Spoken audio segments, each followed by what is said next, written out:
I am Zach Simpson. I'm here with my co-host, Caleb Galavez, and our guest, Cody Reed, and this is the second episode of Neither Here Nor There. So everybody get comfortable and settle in, and welcome. What's up? Not much. How are you guys doing? Doing pretty good. So tell us a little bit about yourself, kind of what got you into the wildlife field and kind of what pushed you that way. Yeah, okay. So my name's Cody Reed, and I've known Caleb and Zach pretty much my whole life. Too long, huh? Yeah, too long for sure. I was super excited when they asked me to come up here and talk just a little bit about myself and about the career path I've chosen. I'm not ragging on the host here, but Caleb kind of already introduced that I'm going into the wildlife field, or that's the field I am in. What pushed me into the wildlife field is, man, just growing up my whole life. My grandpa, my dad, what we do for fun is we hunt and fish. And so transferring, I started out at Southwestern Christian, Oklahoma State. Wait, is that right? Yeah. In Oklahoma City and Bethany. And I played golf there for a year out of high school. And then I wanted to transfer somewhere else because it was really expensive, and my golf career wasn't going quite as good as I had hoped because I was hunting and fishing all the time. So, Yeah. I didn't really have a lot of time to dedicate to it, or as much time as I needed to. So I wanted to transfer somewhere that was a little bit closer to home, a little bit cheaper. So I decided to go to Southeastern Oklahoma State in Durant, and I was there for a semester. I was a history major. I was miserable. I'm not shouting out any professors, but Dr. Melanson's class was the hardest class I've ever taken in my life, and I thought there's no way I'm doing this for 3 more years. So I decided to look around a little bit and saw that they had a fisheries and wildlife degree, and I was like, well, crap, I love to hunt and fish more than anybody, so Yeah. this would be an awesome opportunity. And so I just kind of dove off into it, and it's had its ups and downs. It's been really hard. It's been really fun. I graduate in the spring of 2021 this upcoming semester, so I'm super excited to get graduated and get out there and see what I can do with my life. See, whenever you talk about loving hunting or fishing, I never really grew up hunting. My grandfather does, my uncle does, like a lot of my family members do, but my dad was never really into that kind of stuff. Mm-hmm. And so I never really got into the whole hunting aspect like everybody did in small town Oklahoma. But we fish, right? I love to fish. Yeah, for sure. Fishing's, dude, I could do it every day for the rest of my life. It's awesome. I've been bird hunting. I can't stand deer hunting. I don't have the patience, but bird hunting, it seems like it's a little more fast paced. Yeah.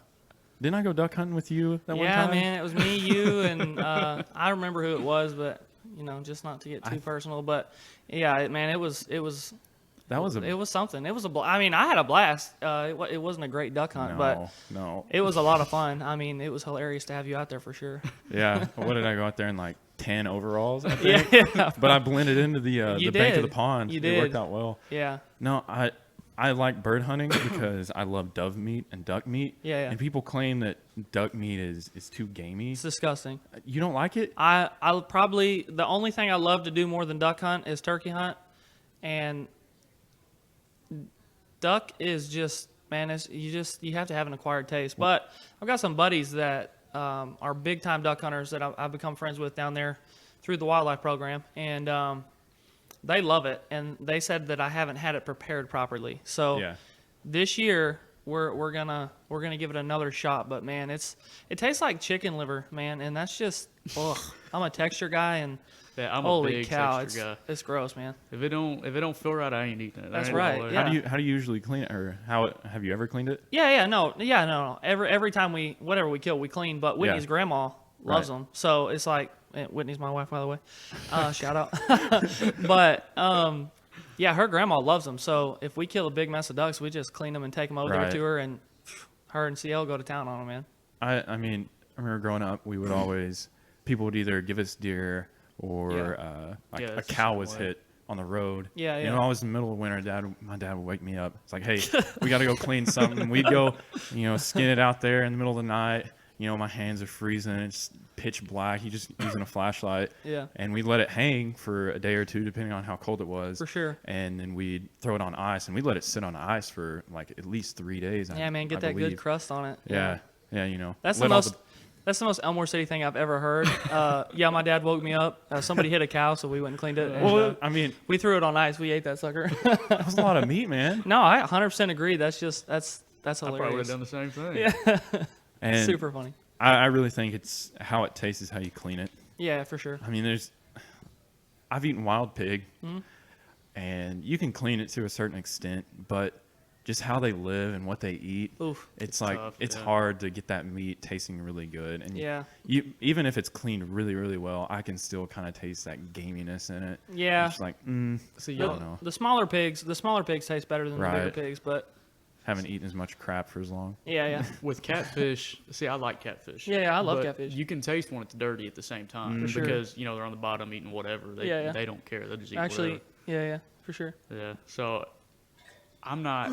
It just depends with me. Like I can definitely, if it tastes dirty, I'm not eating it. Like I like shrimp, but I don't like crawfish. That Yeah. sounds funny, but I just don't. I just can't do it. Man, I had some shrimp you wouldn't like the other day. It still had the vein in it, and There's a little poop vein oh, that's on the man. back of it. Yeah, bro, Yeah. it was rough, man. It was good, but it took extra time to clean that out because it was like eating sand for a while, and it's not sand. So Yeah. yeah, See, when you talk about loving to hunt and fish, there's a lot of people, I mean, obviously, that don't like to go out and do those kind of things. But I think sure. we can all kind of agree that when people go outside, you just feel better. Yeah, And yeah. So when you're outside, you're out in the woods, just getting that fresh air and getting out there and getting connected with being outside and doing that kind of stuff, whether it's exercising or whatever you're doing, you just feel good. Like, I love Yeah, man. going out in the woods. I love Yeah. being out there doing all kinds of things. So. Yeah. yeah. I would rather be on the lake fishing and not catch any fish. It's just something people say, I guess. But I would rather be in a tree stand, not see any deer, or on Yeah, the lake and yeah. not catch any fish than do a homework assignment or Yeah, or yeah. pretty much anything Yeah. else any day. You Yeah. know what I mean? Sign me up, I'm in. Especially when you're with other people too. Like Yeah. I've got countless stories of going fishing with people and it not even having to fish, just having a fun time, just Yeah. jacking around doing whatever. Yeah, for sure. Like taking like Clyde fishing. Yeah, for yeah, example. man. That's fun, dude. We had so much fun. Clyde the Glide, bro. He's a legend. Oh man. Yeah. Have you gone dove hunting yet this season? So I haven't went dove hunting this year, and the reason I haven't went dove hunting is because opening weekend I actually had to work, and then the second weekend I had to work again, and so I was just like, maybe it's not meant for me to go, or Right. I don't know what the deal is, but also just I don't have near as many spots as I used to when I was in high school, because when I was in high school I felt like I was quite a bit more connected Yeah. to the community because Yeah, yeah. I was there all the time, and so kind of some relationships have faded and whatnot, and so we don't have as many good dove hunting spots, but we just really haven't had time, and we've been preparing for deer season, which opens Thursday, so we're super excited about that. Whitney won't get to go till Saturday because Yeah. she's got a job and she's a grown up, but I'm still in school, I'm still a kid, so I'll get to go on Thursday for sure. Talk to us about, because like for the guests that know me, they know I got married kind of young, Yeah, and you got married when did you get married last? I got married 2 months 2 ago. months ago. Okay. Wait. I didn't know if it was last year or this year. 2 months ago for sure. Yep. Okay, I remember seeing it like on Facebook and stuff, but I didn't really realize like how soon it was. I guess Yeah, 'cause yeah. time's just I passing. know, by dude. so It feels like quick. it's been a year for me too. It's Yeah. been 2 Oh, no. months. Kind of talk to us about what that decision's like and how that's going so far at a younger age. sort Okay, of. for sure. So, I was lucky enough to marry my high school sweetheart, Whitney Jo Winnett, there from Elmore City, and man, I've known Whitney my entire life since the 4th grade. My dad actually, it's called married. He didn't actually marry Whitney's mom, but he's like the preacher at her wedding, so he married. Oh yeah. No. I just messed that up real big. It was at her dad's wedding, dad and stepmom Teresa's wedding, and he did the service and everything at Love Baptist Church, a little church there in Antioch. So I've known Whitney my whole life. Whitney was my first girlfriend in the 6th grade, and I just spoke of my dad being a preacher, and we moved around. Man, I've lived in 27 houses. I went to crazy. 10 different schools, Yeah. and I think I've lived in 5 different states. and I'm Wow. 22. So I've kind of been all over, but through all of it, me and Whitney were able to stay in contact. And I mean, every summer I'd come back and hang out with my buddy Cole Smith every single summer, man. And I would always try and find time to just hang out with her a little bit. You know, sometimes she would have a boyfriend or I would have a girlfriend, and so it was a little bit different. I mean, we were young kids and kind of stupid, but it was still different. You know, Yeah, we still yeah. had respect. And anyway, moved back and ended up with Whitney after I moved back to Elmore my junior year. And, man, we just celebrated actually 8 days ago, September 20th. We've been together 6 years. Been married for 2 months, but been together 6 years. And, man, it was we were kind of talking before we started about how, you know, I had this plan. I had this plan to not get married until I graduated college. And I was dead set on I don't care. Like, no matter what, we're not getting married because we're not going to have any money. And So I don't that's want to how it be was. I don't want to be one of those typical couples that we're so in love, so we're going to get married and we're going to be broke and we're Yeah. going to be miserable. And I still didn't graduate and was like, you know what? There's definitely no one else out there. Like, Yep. that she's the one. I've known she's the one for a long time, but I think we waited the perfect amount of time. I know 22 is kind of young, but I'm kind of an old soul, and so is she. We're kind of two old, grumpy people in 22-year-old bodies, and, I mean, we just mesh really well, man. So Yeah, it's been that's a awesome. blessing for sure. See, my thought process was really similar. Like, Yeah. I didn't want to get married until I graduated college because exactly what you said. Yeah. Didn't want to be broke, wanted to have everything set up good, and then Yeah. everything just kind of fall into place that way. Yeah. But sometimes, like, you got to realize some decisions that you do end up making, although you want it to either happen earlier or sooner, there's always a perfect time Yeah, for for sure. everything. And that's kind of what I figured out, right? And so I realized, okay, I may have more money 3 years from now, or I may not. Something could happen. Yeah, you never And know, then, bro. like, a switch just kind of flipped in me. It's like, you know what? If you want it to go your way, you Yeah. want it to be in your favor, then you need to, like, start taking care of that now. And so I worked 2 or 3 jobs at a time, going Yeah. to school, doing all these Yeah. things to make sure everything was all right and set for myself. And so doing those things, I think, like, there is a good time to make certain decisions and there is a bad time, but there's always a right time. Yeah. And so I kind of felt like it was the right time. And I think it's really cool. It was kind of similar situations. Yeah, very and similar for sure. things like that. So Yeah, I'm over here. I graduated college and I'm still not married. that's okay, bro. She's the one. We just, you know, we're done trying to convince you. You know, we know. You know. You'll make the right decision here in a Like you month or said, two. you gotta find the right time. You gotta Pull the find the right trigger. time. Yeah, bro. You got it. No doubt. So back to whenever you were telling me before we started this, like Yeah. working at the fishery in Durant, correct? Yeah, the fish hatchery in Durant. Fish hatchery. Yeah, so it's a state fish hatchery. It's the Durant State Fish Hatchery, and it's actually in Armstrong. I've interned there for the last 2 years. Before that, I was an intern at Cross Timbers WMA in Bernieville, Oklahoma. It's kind of by Marietta Turner. I actually work for the region, the South Central Region Fisheries Division, but I'm stationed at the fish hatchery. But being an intern, kind of have some leeway, and I've been able to help the fish hatchery harvest ponds, move fish from ponds to ponds, and move fish from ponds to lakes to stocking. I mean, it's been a really cool experience, and I really like, my biggest wish is that, because I've hunted and fished my whole life, like we talked about, and you know, I really never knew that I knew that there was game wardens, there was biologists and stuff, Yeah. but man, if people just knew how much work goes into I bet it's ridiculous. all of the public hunting and fishing areas. Now, some people work harder than others. I mean, that's no doubt. But the amount of work that goes into it, and then I'm not saying I feel underappreciated. I'm an intern, you know what I mean? But I do sometimes feel like the Oklahoma Department of Wildlife is a little bit underappreciated. And I'm, you know, maybe on a soapbox, but I'm kind of biased because, Yeah, you know, I yeah. work for them and I see Right. it because I'm just an intern. So I get to see a lot of the stuff and how the public reacts. And, you know, I see Facebook posts where so-and-so will post something positive, and then you've always got your 10 or 15 people that'll get on there and say something negative. But I just don't think they realize how much hard work goes into it. and I'm not saying it's a lack of education or anything like that, but in a sense it may be, because like I said, I've hunted and fished my whole life, and I had no idea there were opportunities to do stuff like this until, I was a sophomore in college. You know what I mean? Mm-hmm. So it's been an awesome experience, though, for sure. Some of the things I've got to do through the hatchery and through the region, through the department, every spring we'll go out on an electrofishing boat, and we'll shock fish up, and we'll do age and growth surveys. And this is usually not public knowledge, but since you guys are, whatever, pretty cool. It's about to be public knowledge. Yeah, it's about to be public knowledge. We do kill pretty much all the fish we shock up when we do age and growth. Mm-hmm. And people don't like that, because people think, holy cow, you're killing. It could be 300 fish that we kill. Yeah.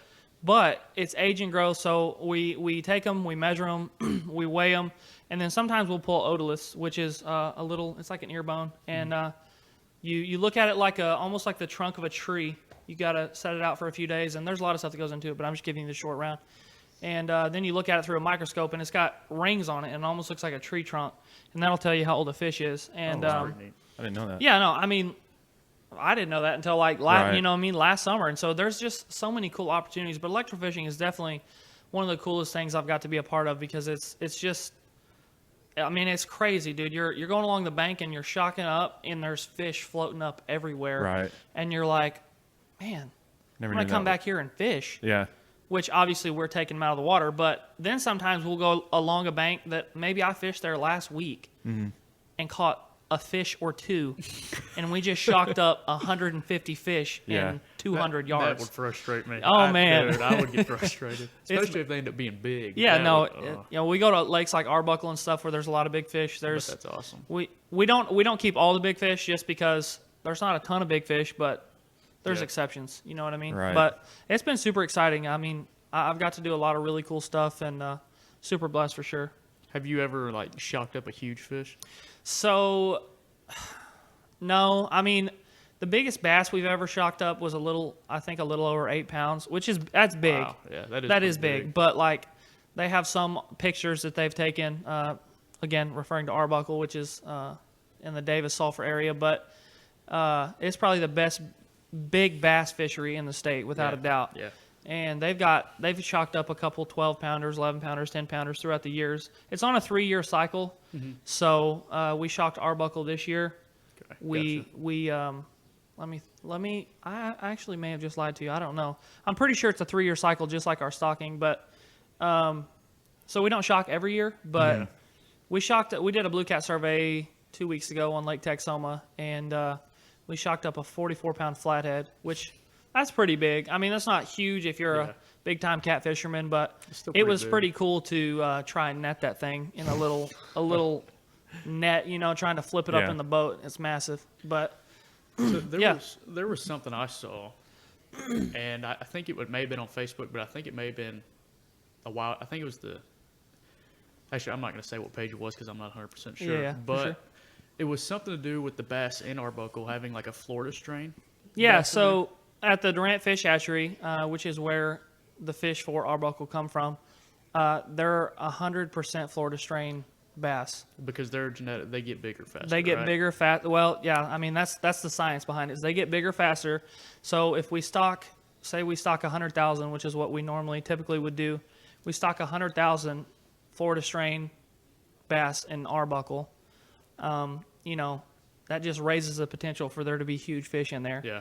And it's been, we feel like it's been pretty successful. I can't speak too much on it because, again, I'm not trying to take away from my credit, but I'm just an intern. I get what you're saying. You know what I mean? So I don't want to give or talk about too much stuff when I'm not 100% sure on it. Gotcha. But, if, say a state record fish bass is caught, they will take a DNA sample to see if it is a northern strain. I got you. Or if it's a Florida northern hybrid, or if it's the chances of it being 100% Florida are low. But the whole idea is that those Floridas can get in there and reproduce with the naturally occurring largemouth in the fishery, and they'll still get really big. If it's 50-50. So are those Florida strains there due to y'all stocking them there, or they do to okay? Yeah, for sure. So every year we stock 100,000 fish in. There's 6 lakes. I can't tell you all 6, but Right. like Texoma, Arbuckle, some of the surrounding Murray, some of the surrounding lakes in that area, the South Central region. We stock 100,000 Florida strain largemouth Right. every single year. Okay, I didn't know if it was of that, or I don't know if this is true, but I mean it makes sense. Like you have egrets or something that fly to a pond and they land in there, and then they get fish eggs on their legs. Is that a myth, or what is Man, that?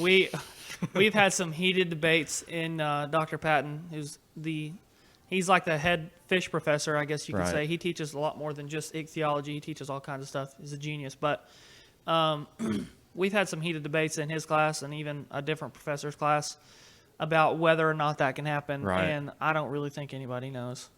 I think it could happen because fish eggs can be sticky, You're right. but I don't know that when they go into the air, If they stick they there, would. Well, I think they would stick there, but I don't know if they would survive. right? It would depend on how far. But Depending on dude, how far I've the seen flight is ponds and things like dry up, and then a few Right. years later, you take a little kid out there with a box of worms, and there's sunfish in there. Yeah. And you're like, I don't know how those got there, but And it could be maybe something floated downstream. it could be. But like some little ponds don't have any kind of water flowing Right. to them, so it's not like I don't know. It's I'm not gonna say it's a myth, but I've had professors say no, that's not possible, and then I've had some say, I don't know. So I don't think you really know until you see it happen. Maybe. Yeah, I don't yeah, even know maybe. then if How would could. you even be able to track See, that? Put some yeah. kind of like small microchip on a bunch of eggs. I have. I don't know. I don't. Yeah, I don't see how that. I don't think that would be feasible. See, I got really invested because like I bass fish quite a bit. Yeah, for sure. And I got really invested into the different strains and seeing like how big each one can, things like that. And I was looking for property just for fun. Yeah. And there was a lake this guy had. I want to say it was in Atoka, but it's private. And he owned Yeah. it and built it himself. Super clear, real nice. But he had only stocked it with the Florida strain. And Yeah. so I was like, oh, okay, that's pretty neat. And it increased the value of everything significantly just Right. because big fish and people want to catch Right. big fish. And that's why I figured I'd ask you about it because I didn't know if that's because I knew there was in Arbuckle, I knew there was Florida strain, so I didn't know if you knew anything about that. But you Yeah. answered So pretty well. so you just have to be kind of careful though, because like even that guy in Atoka, I'm sure I'm gonna go out, give him the benefit of the doubt and say it's 100% like Yeah. true, but you have to be careful because sometimes. So like at the Durant State Fish Hatchery, we don't stock. We do have a stocking program where if you built a brand new pond, never had water in it, there will be a game warden or biologist come out and kind of survey it, and then you'll get a stocking density Yeah. of how many fish you need. And when we have leftover fish after stocking season, the public can come out and get them, Yeah. which is not very well known. Not a lot of people know about it, but it's a really cool program. It's free. You just got to sign up really? for it and have a pretty game neat. warden or a biologist will come out and survey your pond. You got to have proof that it's got to be brand new. Yeah. Well, you got to be careful sometimes because we don't, like I was just saying, we don't stock in just private ponds. Yeah. We use all of our fish for public access. Yeah. And so there is fish hatcheries, like all over, just that you can have, and they'll come stock, and they may say 100% Florida strain, but what I have seen just in like taking classes and just hearsay, I guess, is that sometimes it'll get to where it's not just Florida strain. There will be a lot of gotcha. just northerns in there or whatever the case may be, and they're selling you Floridas, or they're selling you just northerns at the price Yeah. of a Florida. But Yeah. I could see that happening for sure. you could make a crazy fishery with can see something that. like that for sure. So something I kind of wanted to talk to you about is like, because this has been a really hot topic among our friends, especially. I talked to Eli about it because Eli's real big into hunting. Yeah. What do you think about trophy hunting? So like you're talking about trophy hunting whitetail. No, Just- just in general, like people going to like Africa, or you see what I mean? No, okay, I get what you're saying. So this is 100. I'm just gonna throw this out there. This is 100% just my opinion. Yeah. Like this, there's no. I'm not getting any of this from Southeastern Oklahoma State. This is not my education. This is just me watching YouTube videos and the Outdoor Channel since I was like 0 years old. And Yeah. so there's always a need for hunting and fishing. There's always a need for harvest. Yeah. Always, like no matter what. But trophy hunting, I think that is just kind of in the eyes of the beholder. It's kind of like beauty, you know. Zebo may see something. He's like, "Oh, that's awesome." I may see it and be like, "That's Not the that dumbest cool. thing I've ever Yeah. seen." You know what I mean? But it's Usually what just happens was that. yeah, exactly for sure. But it's just how you look at it, I guess. I don't have any desire whatsoever to ever go to Africa and kill. Like, I think it'd be cool to kill a warthog or something, maybe. Yeah, or like an Ma- elephant, or like a giraffe, or a lion, or See, something. I'm the complete Yeah. opposite. I don't think it would be cool to kill. Just me. I don't know why. I just don't see how it would be enjoyable to kill an elephant or a giraffe or I a don't lion. either. Just It doesn't because make- it's like you're, you know, an elephant. I can imagine a huge elephant is not going to be scared of you. So you're going to drive up on it. You're going to step out and you're going to Yeah. walk Gonna up to pop it, it, yeah. and shoot it. 'Cause it's- and it's like, what's the thrill of that? You Yeah. know, you did just kill a humongous animal, but Yeah. Well, you say that, but I mean, what about playing devil's advocate? What about killing deer? yeah, no. But they are scared of you, I guess. That's but- well. That's where my opinion comes. That's where I'm saying the opinion thing comes in, because Right. there are people that go to Africa and kill stuff that probably think deer hunting is the dumbest thing you can do, because Yeah. you get in a tree and wait on something, Right. and it's not fast paced. It's really Yeah. slow Not paced. easy, But yeah. you know, there's so much preparation and time, and It's like like, an investment. it's sort a of. huge investment, like Yeah. huge investment, and it's so much time. But like trophy hunting, like I would consider going to Alaska. Just anything that costs a lot of money is a trophy to me, because I would love to go. There's a place called Habitat Flats. It's the #1 waterfowl lodge in maybe in the world, but for sure in North America. It's owned by a guy named Tony Vandemore, and he's got a location in Arkansas, Missouri, and Saskatchewan, Canada. And I would love to go on a waterfowl hunt at Habitat Flats, but it'll never happen, because I'm never, ever, ever. I told Whitney, I was like, if something happened and we became millionaires, I would still never go there, because I'm not paying that much money Yeah, to go I kill see a what you're duck. saying. You know what I Yeah. mean? Yeah.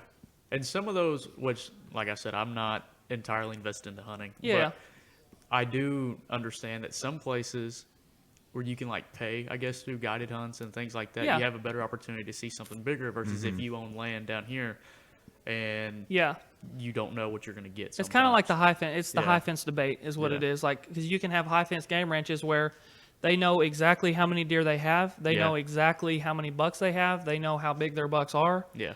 And so that's why there's a trophy fee. If you go to a high fence ranch and you want to kill something over 200 inches, that could be an extra 10 grand.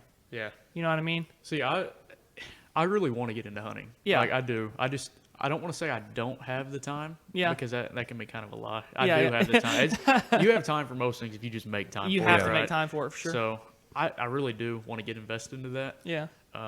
Something that interests me is like I do want to hunt deer, but hunting elk seems like it'd be fun. Man, it's a bucket list thing for me, for sure, and for Whitney. Elk and mule deer, we would love to go, and one day we definitely will. If you know, I don't know if my mom and dad are going to listen to this, but I mean, even if it puts us in a little bit of a money bind or something, we are going to go on an elk hunt Yeah. and a mule deer hunt for sure. Right. It's her dream to kill a mule deer, spot and stalk mule deer with her bow, and I mean, I would love to see that happen. I would just love to go listen to the elk bugle in the rut, you know. Yeah. I've always heard about it, always been told about it, watched it on TV and YouTube, and yeah, man, I it's gonna happen one day for sure. Yeah. It just looks awesome. Yeah. But, see, this is gonna be funny, but I saw a moose for the first time, like an actual huge moose. I did not realize how big those things were. Yeah. You don't realize how big they actually are until you just see one just standing full picture, everything. It's Yeah. ridiculous, too. Yeah. I had a buddy who just recently he went up and he saw a bunch of national parks and they camped there. Yeah. See, that would And be fun. I forgot which one he was. I want to say it was Yellowstone, but I can't remember which one he said. But he said he woke up one morning and he opened up the zipper to his tent, and he said about 50 feet in front of him was a small moose just staring at him. He was just like, "Oh man, Man, that is crazy. Because those things are, man, they're so Huge. big, yeah." so big. I'd love to go to the national parks. I mean, that was another question I had for you. Did you ever actually think of getting into like what is it, National Forestry Service? Yeah, so there's National Forestry Service. I should know this probably. I don't know. I know there's National Park services. I don't know Right. exactly what they're called, All the but branches and everything. I think that would be more on a federal level. And it sounds interesting. It sounds like something that I could possibly, like to do. But, man, like I was mentioning earlier, I have lived everywhere. Yeah. Not everywhere, but I have lived In a lot of in so many places. Yeah. And I just don't think I would, because one day I'll have kids. You know what I Right. mean, Whitney. Or, I mean, God willing, and I just don't want to put my kids through.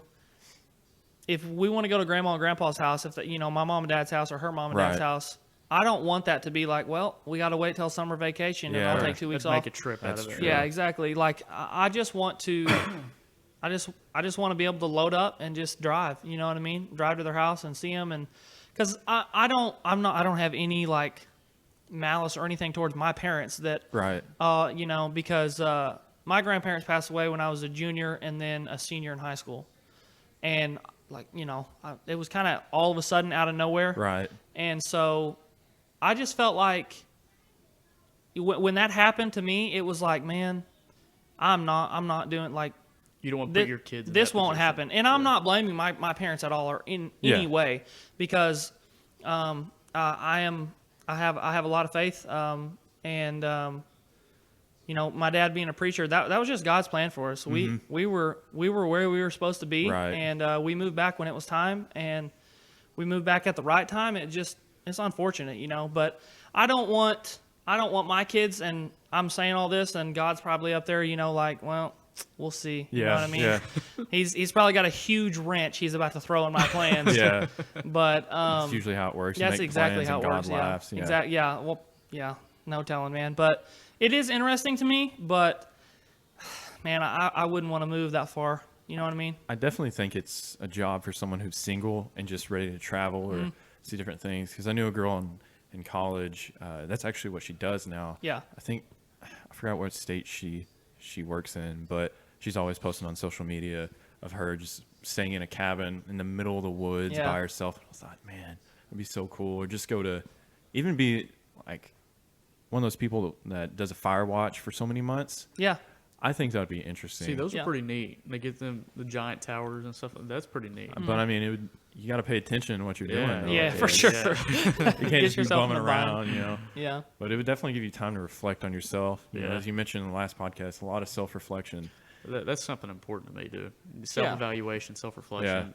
I don't go a day without doing that. Yeah. Because, like, my father, more than anybody, I guess you could say, was somebody always to keep me in check. And Yeah. always keep me going.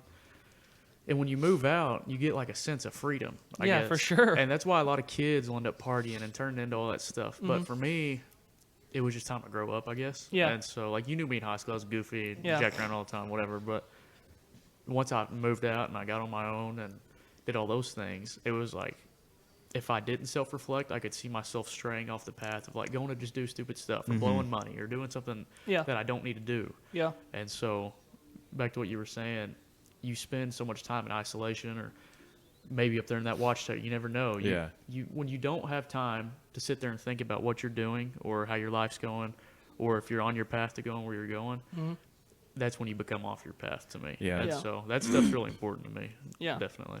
I think just being by yourself in something like a national park that big, you just seem so insignificant to everything. And I was telling him, I was like, I'd love, like, I've been thinking about it for next year to go on a trip, like to Ireland or somewhere just by myself. Yeah, dude, that would be awesome. I mean, it would be fun to go with other people. Yeah. But when you go by yourself, I feel like you could just soak everything in Yeah. because you Yeah. don't have another person distracting you. Yep, for sure. But I think Yeah. it'd be so cool to go to Ireland or Germany. Or I'd love to go to New Zealand, but it's so Yeah. expensive. Yeah, bro, is. it is It's so expensive. expensive. It's just expensive to travel in general, but I completely understand what you're saying. Me and Whitney's honeymoon was going to be to Yellowstone Yeah. in Wyoming, So that but would've been neat. man, that was kind of I know the coronavirus and all that stuff's still going on, but it was in July and it was like, it was Yeah. still just the airports were crazy and we didn't want to fly out and take the risk of doing something like Right. that. So we just decided to end up going to Missouri and like the Missouri's Branson. pretty. Yeah, it was beautiful. We went to like the Branson area. We didn't do the normal Branson stuff. Yeah. She loves to hunt and fish maybe more than me. Not fish, but hunt maybe more than me. And so we spent a day at Bass Pro in Springfield. That's awesome. We were there for like 6 hours Really? walking through. They have like it's way overpriced for a ticket. It's like $40 Dude, it a was piece. ridiculous. But Yeah. they have a huge Dang. aquarium, huge like museum of all these animals, and it was just, I mean, I could spend days in there. It was Right. so much fun, and we did a little kayaking and like stuff like that. But Where'd y'all kayak at? Taneycomo, it's a river there in Branson.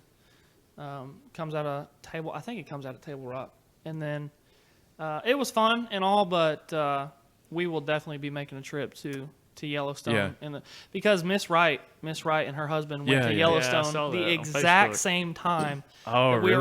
were on our honeymoon, and I was like, because I think they drove maybe, and I was like, look, That's babe, the way Miss, to go. Miss I would wanna Wright, drive. yeah, Miss Wright and her terrier Yeah. at Yellowstone. They were posting all these pictures, and I was like, Just well, like I us. mean, I wasn't disappointed. We had a great honeymoon, Yeah. but I was like, man, should have Yeah. just sucked it up and drove. Because she offered that idea, and I was like, no, I'm not driving that far. Yeah. Right. Once you see it on paper, you don't want to do it. But like the journey going's always fun. Yeah, I yeah, like long for- road trips. yeah. Yeah. It's fun. Yeah. We went to that same Bass Pro in Springfield probably like 2 months ago, I'd say. We just took a little trip to Branson and just Yeah. went to go just to do something. Mm-hmm. And it was awesome. Yeah, That- yeah. That giant room with all the deer and the antlers. Did you see the deer that was made out of antlers? Yeah, bro. Yeah, that was awesome. That it was was awesome. really neat. We probably spent an hour and a half, 2 hours in that Just- room Yeah, it's crazy. just because we're so obsessed with other people's kills. Dude, we got it. It's huge. Like Yeah. I didn't realize how big it was. The tickets were expensive, but it was worth it. It's You know, it gotten was so fun. much bigger, like It was fun. just recently, and yeah, it's awesome. But I wonder how many acres they have. How many acres do you think it is? acres? Yeah, the Bass Pro Shops. Oh gosh, dude, I don't know. It's massive. But The they have one- another big attraction coming. I saw like soon. Do they? I don't know what it's gonna be, but they have a huge aquarium. Yeah, that was that was really pretty cool neat. too. It stunk pretty bad, but it did. Yeah, it and did. Whitney she's like not big on smells, and it smelled like the area where you could pet the stingrays. Yeah. It Oh, smelled like, yeah. and they had a popcorn vending machine down Yeah, there, and they it was did. like it smelled like popcorn and stingrays. And it was just it was gross, but it was a cool experience for sure. It Oh, was neat. it's It the was fun. pyramid. No, that's No, the no, one no. in Tennessee. I went to that Oh. one too. That one's pretty neat. Have Yeah. you been to that one? No, I haven't been to that one yet, It's but pretty neat. there's a Ducks Unlimited building there, and I'm a huge waterfowl fan, so I would love to go and look for You sure. can when you get there, if you ever decide to go, which I'm sure you will, but Yeah. you can get on an elevator and there's a restaurant all the way at the top of the pyramid. Mm. And if you don't want to eat there, you don't have to, but you can go up there and take pictures and you can see everything from the top. It's really neat. It's That really is cool. awesome. You'll definitely see it when you're driving because the sun reflects off of it, hits you Yeah. in the eyes. Yeah, it's pretty Yeah. neat though. We had fun. That is cool. So, do you like Bass Pros or Cabela's better? So, Are they owned by the same person? yeah, they Okay. are now owned by the same person, which would be Okay. Johnny Morris. But I'm kind of being biased here because me and Whitney we were kind of blessed with an opportunity not too long ago, a couple years back, where we actually became pro staff members Oh yeah. for a TV show called Buck Ventures. The host is Jeff Danker, co-host is his daughter Jaylee, and then a guy named Daniel McVeigh, and it's on the Sportsman's Channel, My Outdoor TV, and all that. And we like our big sponsor is Academy, Right. and so used to I would always like if I came to the city, I was making a trip to Bass Pro. right. Yeah, that's how it used to be. For me And as well. I'm not saying that Academy has everything I need, but 90% of the time it does, and the price is a little bit better. Yeah. So I don't spend enough time anymore in Academy or not Academy, but in Bass Pro and Cabela's, just because in Durant the closest thing we have is an Academy in Sherman, Yeah. and so if I Ooh. need anything, I just go to the Academy. Yeah. But man, Bass Pro was That's definitely tough. better than Cabela's for Yeah, sure. I think so too. I've been to a Cabela's, obviously, and I've been to Bass Pro. There's just like a feeling in Bass Pro, you know? Like, Yeah. especially when you went there as a kid. Yeah. There's just no going back, I think. I don't think you can go back from Bass Pro. There's always that fish tank in the back when you Oh, yeah, swim bro. back and just stared at forever. Yeah. You could be the biggest city slicker ever and go into Bass Pro and feel like you're like Yeah. a lumberjack or something for a minute. You Like know what I David mean? Simpson. Yeah, I mean, yeah, dude. Oh, That's a gosh. perfect example. Yeah. I really like Academy because I can go there and I get shoes, and if I need to, I can get a gun. Yeah. For some odd reason. Yeah, I you know. It's yeah. They're really, It's like a perfect grocery store, Yeah. but no It food. really is. Yeah. They have literally everything in there, dude. Yeah. Baseball, basketball, football, clothes, and like everything. Hunting, Yeah. fishing, anything you need. Yeah, for sure. they're probably. I mean, they have kayaks too. They have kayaks. Yeah, my sister just got a kayak a couple months ago from Academy. She was on this kayaking kick. It lasted about 3 days. Then she But- got sore. No, she just went off to do something else, kind of. I mean, it didn't last 3 days. She did it for a while, but Yeah. the water's gotten a little bit cooler, and Do you She kayak was- fish? uh, I have a hard time with it. To be honest with you, I don't like it that much. I don't like it either because I like to stand up. Stand and move and be able to control better where you're casting. And so at the hatchery, we have this huge reservoir that we don't take anything out of unless we need to. We use Yeah. the water, and it's fed by Blue River. And the water's always really pretty, and I think it's a 60-acre reservoir, so it's big. And we have kayaks, and one of the perks of like working out there is you can fish it. So there's lots of fish in it. There's all kinds of fish in it. There's gar, there's paddlefish, there's sand bass, white bass. Sorry. Just have it, man. All kinds of fish, but it's really good. It's really good fishing, and a perk of working out there, you can fish it. And so, I just, I decided, yep, I'm gonna get a kayak and start fishing it all the time. The first time I went out there, I had my rods on the right side setting up, and I'm right-handed, and I went to cast and broke 2 of my rods. Oh. Because it grabbed the rod tip, Yeah, the yeah. string wrapped around the rod tip and broke 2 of my rods. I bet you were mad. I can already see you right Yeah, now. dude, it was like, I don't know. I hadn't been out there very long at all. Hadn't made very many casts. I can see you right now. Yeah, I paddled it back to the shore, loaded it up, and went home. Yeah. And I was devastated. I was like, I will never, ever do that again. I will fish from the bank. But no, we do. Me and my dad go fishing all the time. We have a old bass boat, and we fish all over. We fish, play golf, and hunt, and that's literally my life. See, I tried getting into golf, Yeah. and I tried a baseball swing real bad. Like, Yeah. I do the whole everything. Well, then I finally had to start practicing a little bit. Yeah. Because I don't play. It's an expensive game. But Very expensive. It's Since- stupid annoying. I work for the city of Purcell. I don't have to pay a green fee once a week. Really? Yeah. So I went out there and, practiced out there. I never officially played on their course. I played in Lindsay, which is an awful course. But Shout out. my very first, 18, I shot like a 108 or like a 115 or I've definitely something heard like of that. a lot worse for sure. Yeah. The thing is like, I'm not bad with an iron. Yeah. I'm an all right putter, but I can't always keep my drive straight. Yeah. And I try to destroy the ball as hard as I can. I try to absolutely tank it. I learned because I think the only time I golfed seriously. Do you remember when the junior class would always host a golf tournament? Yeah. I did that in like the 9th grade, and then I don't remember that. I must not have been around for that. I think this is my sophomore year. I Maybe think Eli did it too. I can't remember, but one was at Paul's Valley and the other was at Purcell. And it was fun, but I sucked at it. Yeah. Right. But the only time I usually golf anymore is at Top Golf or something, or Yeah. Flying See, T that's in fun to Tulsa. me. Yeah, it's fun. And I learned you don't have to hit it hard, dude. Nope. It doesn't Oh, I take love to hit it much. hard. It's all about the swing. It's all about where you hit it on the club Yeah. face, bro.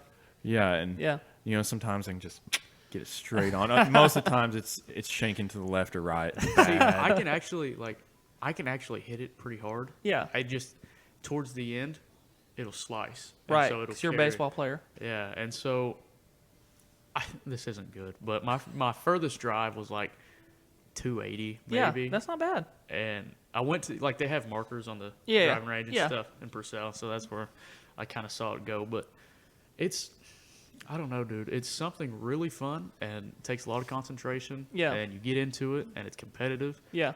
and you compete against yourself a lot because, Right. especially if you go by yourself or if you go with a buddy, you don't want to lose and you want to get better. No. Yeah. At least if you're a competitor. Yeah. And so I got invested in it for a while, and then I was like, I'm getting aggravated, and I kind of gave up on it a little bit. But Yeah. my wife, she's got a really pretty swing. Yeah. She gets angry, and so she'll freak out. She'll toss her club. Dude, it's funny. It's really honestly funny. And when you're doing something, it's a lot easier to tell somebody how to do it. Oh, yeah, man. And so you can see what they're doing wrong, but you can't really see what you're doing wrong. Yeah. Especially in You can golf. tell them how to fix it, but then Yeah. you do something, you're like, what I Exactly. do? And they're like, they tell you, and you're like, That's what what I'm saying. Man, I've been playing like serious golf, I guess. It's not really serious anymore because I'm not in school. And honestly, I'm playing better right now Than you did in school. than I did in school. But it's because in school there was, man, I was kind of lucky that when I went to Southeastern, I played on probably the 2 best golf teams that have ever came through Southeastern, and it wasn't any thanks to me. But we had some players, man. I mean, like blow your mind players. Like Really? should not have been Division II. And well, it's not a knock against Division II, but I get what truly you believe mean. that they could have went Division I. I know for sure one of them could have, without a doubt. And it's almost a little bit it like tears your confidence down a little bit because you come from small town Elmore City where you played in a lot of high school Yeah. tournaments, always did well. And I thought I'm not a bad golfer. And then you get to the next level, which for me was Division II, and it was like, holy cow, dude! Like, I need to go I home. imagine. Yeah, Yeah, I I need to get out of here. But it was a blast, and it felt more like a job most of the time because you go to class all day long, and then you go to practice. We had practice from 1:30 to 4:30 technically, but you were never you didn't ever leave the golf course till 5:30 or 6. And then it was 5 days a week, and then if you made Yeah. a tournament, it was Saturday, Sunday, Monday, Tuesday. And so it was just so much work. But, man, golf for me now is like I'm usually always playing with my dad. It's me and my dad. Me and my dad do all kinds of stuff together just because, I don't know, I guess we're not a lot alike, but we are alike in ways of, like, we're super competitive. We love to Yeah. hunt and fish. But it's a time to reflect for me, kind of like what you were saying, is when you go play golf, I mean, you just it's so much focus. Like, and there is so much reflecting you can do because you're out there for a while. Oh, dude. I Yeah. didn't realize how long you were out there, and I didn't realize how sore you got. Dude, my body was not used to doing anything Yeah. like that, right? I mean, baseball, obviously, but I haven't played baseball in Yeah, 3 man. years, roughly. And so I get out there, I'm like, okay, I'm not really sore yet. Yeah. And then afterwards, I wake up, I'm like, dude, why am I hurting so bad? And I was like, oh, because I played golf. Yeah. Yeah. Every time I go, it's like to Top Golf. I'm there, and after I leave, I'm just like, I'm tired. Just like swinging it. Dude, it Yeah, makes bro. you tired. I'm Yeah, not, I know what you mean. that ain't no joke. I know what you mean for sure. But 18 holes takes It forever. does. Though. What is it, like 4 hours? man, me and my dad were the first. We went and played Lakeview this morning in Ardmore, and we were the very first tee time at 7:00, and there was not another tee time till 8:00. So we had nobody in front of us. We were the first people on the course today. It was still actually pitch black at 7:00. So the guy was like, "Hey, there's nobody like down until 8:00, so you can go off a little bit later." So I think we teed off at like 7:20, and it took us 3.5 hours. But there was just 2 of us, and I mean, you can play a lot faster than that. Like, we have played in 2 hours and 15 minutes for 18 holes, just me and him. But we were both playing pretty well today, so we were playing a little bit slower. But it is man, if it gets slow, if you get people in front of you, I've been on the golf course where 18 holes took 5 hours or 6 hours, and that is literally, it's the most miserable thing ever. It would take me like 8 hours. You want to know who's a good golfer? Who? Mr. Darrow. Oh, dude, I see old He's Donnie. good. I see him every time I go play Purcell. He said he walked 54 holes in one day. Golly, He said I would never do that. he got mad at me because I asked him because I knew he was. Dude, Yeah. listen, I'll talk. If somebody's good at something, Yeah, I am not. My pride is not too high to ask Yeah. for help. You know what I mean? Yeah. 'Cause I'll always ask for help. If somebody knows more than me, I'm gonna ask. Yeah. And so I'll bug him about it, and I'll see him at church. We go to the same church. yeah. And he said, "Yeah." He said, "Don't use a cart." And I said, "Why not?" And he Yeah. said, "That'll tell you if you want to play or not." And I said, "I was like, I might want to use a cart." He said, "I walked 54 holes in one day." No, man. The most holes I've ever walked in one day was 36 because we did a lot of that in school, where you'd play Monday, Tuesday, you'd walk 36 Monday, and then walk 18 Tuesday. No, I haven't. I have not walked a round of golf since March, and will never ever, unless shout out Zach James and Hayden Foster, if they make it on the PGA Tour, like I think they will, and they need a caddy. I'm always Then you're here. going to. Oh, dude, I would be down to caddy for sure because it's good payday. 2 of my good buddies, and they're really good. So they're going to be winning money, and I get a little percentage of that. So I'm pretty sure there's going to be a PGA hosted up at Tulsa. Southern Tulsa Hills? Yeah, Southern Southern Hills, Hills, whatever it's yeah. called. I pass it all the time. Yeah, and man, they're doing a it's- bunch of work on it right now. I'm Yeah. like, they're getting ready for it. it is so nice. It could be. I don't know if it'll be a PGA Tour event, but it could definitely be a Corn Ferry event. Yeah, whatever that means. Or a web.com event. I don't know if web is around anymore. It may have just turned to the Corn Ferry. I don't know. I don't keep up with golf as much Yeah. as I should anymore. Just because I don't care that much anymore. Yeah. You know what I mean? But yeah, I know we It's- got a little bit. Sorry to cut you off. No, you're good. I know we got into it a little bit earlier, but you were talking about how you moved around a lot, and I know your dad's a preacher. Yep. So talk about kind of growing up, or even now, how that affects your lifestyle. Okay. Because my wife's father's a preacher, Okay. right? And so I kind of see how those things play out, and I see how those things go, and I see how maybe they can do specific things, or maybe not do specific things, so they're kind of held to a little bit higher standard of like how you should act or do things like that. And Yeah. so I've never personally, obviously, been the son of a preacher, but my wife's the daughter of a preacher, and I know you're Right. the son, and Yeah. so kind of talk about the lifestyle change with that, or Okay. at least how you kind of went through with that. Okay, so my dad was a fireman in Edmond for 11 years, and then when I was 4 years old, he surrendered into the ministry, and we moved to Kentucky. And man, for me as a little kid, you know, we didn't have any money. Yeah. My dad was going to seminary, and he was working 3 or 4 jobs, and my mom was working a couple jobs, and we just didn't have any money. But as a little kid, I never knew that. You know Yeah. what I mean? Because it was like, oh, we're having red beans and rice and cornbread for dinner. Like, what's the special occasion? You know what I mean? Like, this is awesome. I'll get back to the red beans and rice in a minute, though. But anyway, you know, grew up 4 years in Kentucky, and it was a blast. Get to the point of being a preacher's kid. So you can go, in my opinion, you can go to one extreme or the other. The stereotypical preacher's kid is crazy, like crazy wild. Yeah. You know, crazy wild. And that was never me. It's never been me. I've been at college for 4 years, maybe bragging on myself a little bit and shouldn't. But, you know, I have been to parties, but I've never drank, never smoked.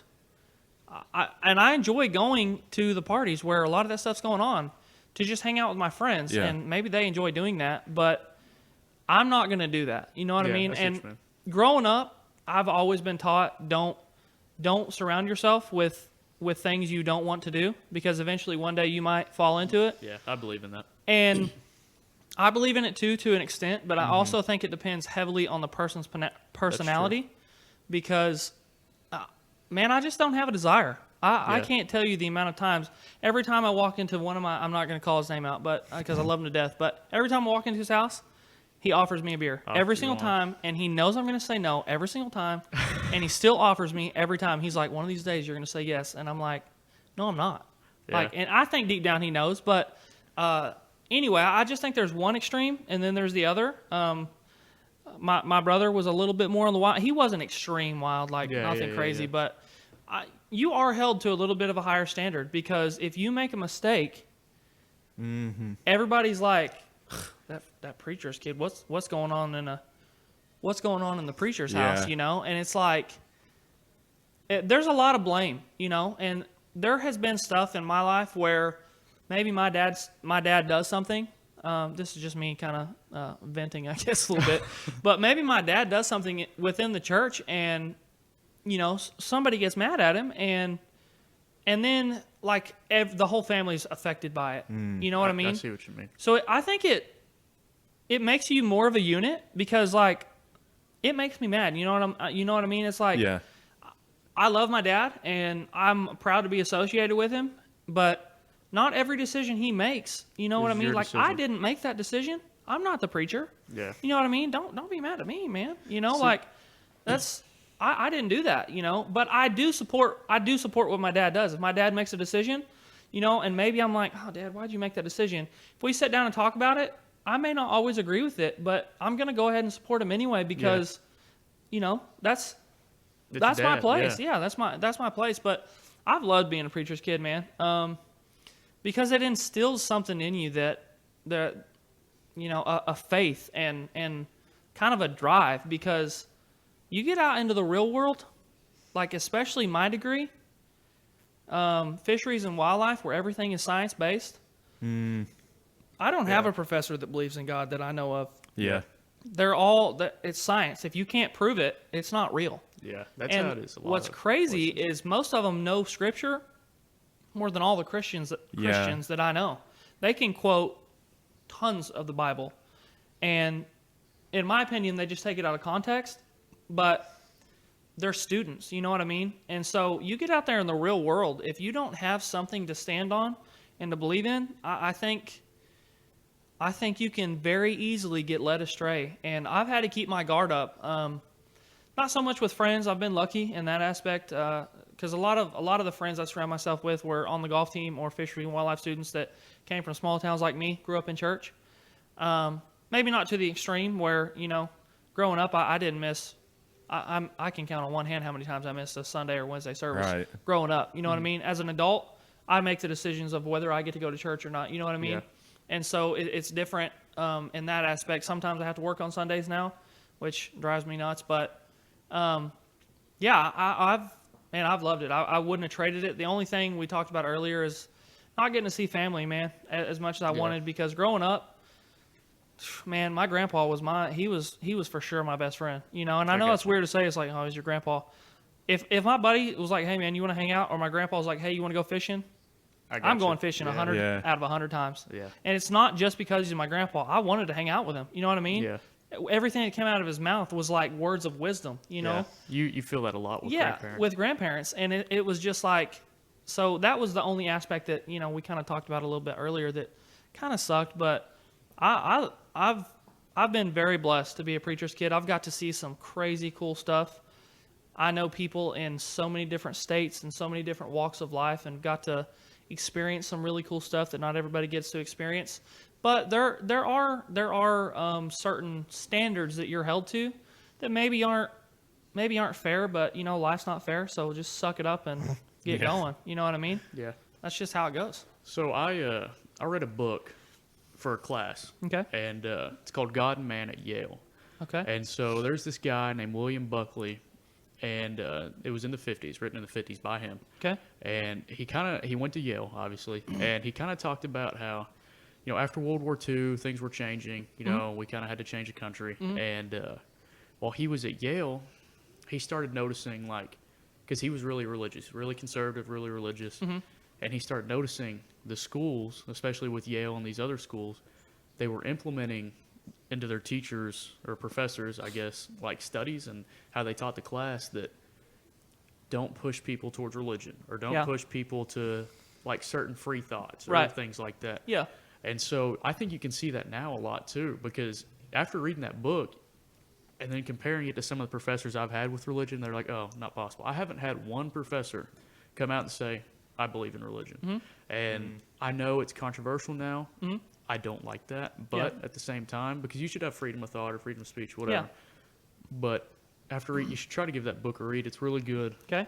He literally demolishes and criticizes Yale for how embarrassing it was that they weren't allowing their teachers or professors, I guess, freedom of thought or, teach religion in a way. He even talked about taking their religion classes. Yeah. And they really wouldn't push you one way or the other. And they were supposed to teach you about religion, talk to you about certain things. And they wouldn't allow you to do that.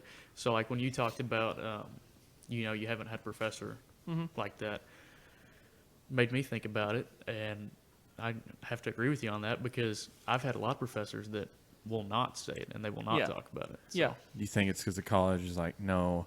And a lot of people are like, well, don't push your religion on me. Yeah. Do you think it's because of that? Or? I think that's probably what it is. And I think that they don't, at least just from what I think. This is my opinion. I don't know for sure. But I feel like there's a 90% chance that nowadays people are really, really bad about getting their feelings hurt. Oh, man. Or feeling... You're telling me, bro.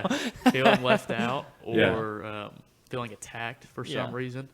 Just because somebody else may have a different opinion or somebody else may just think differently. Yeah. And that's kind of how, if you think about it, and this is kind of like a really, really broad stroke here, but that's how all this started, right? Like Yeah. in this country, that's how we are what we are, is because everybody was able to have freedom of thought, teach what they want to teach, and go forward.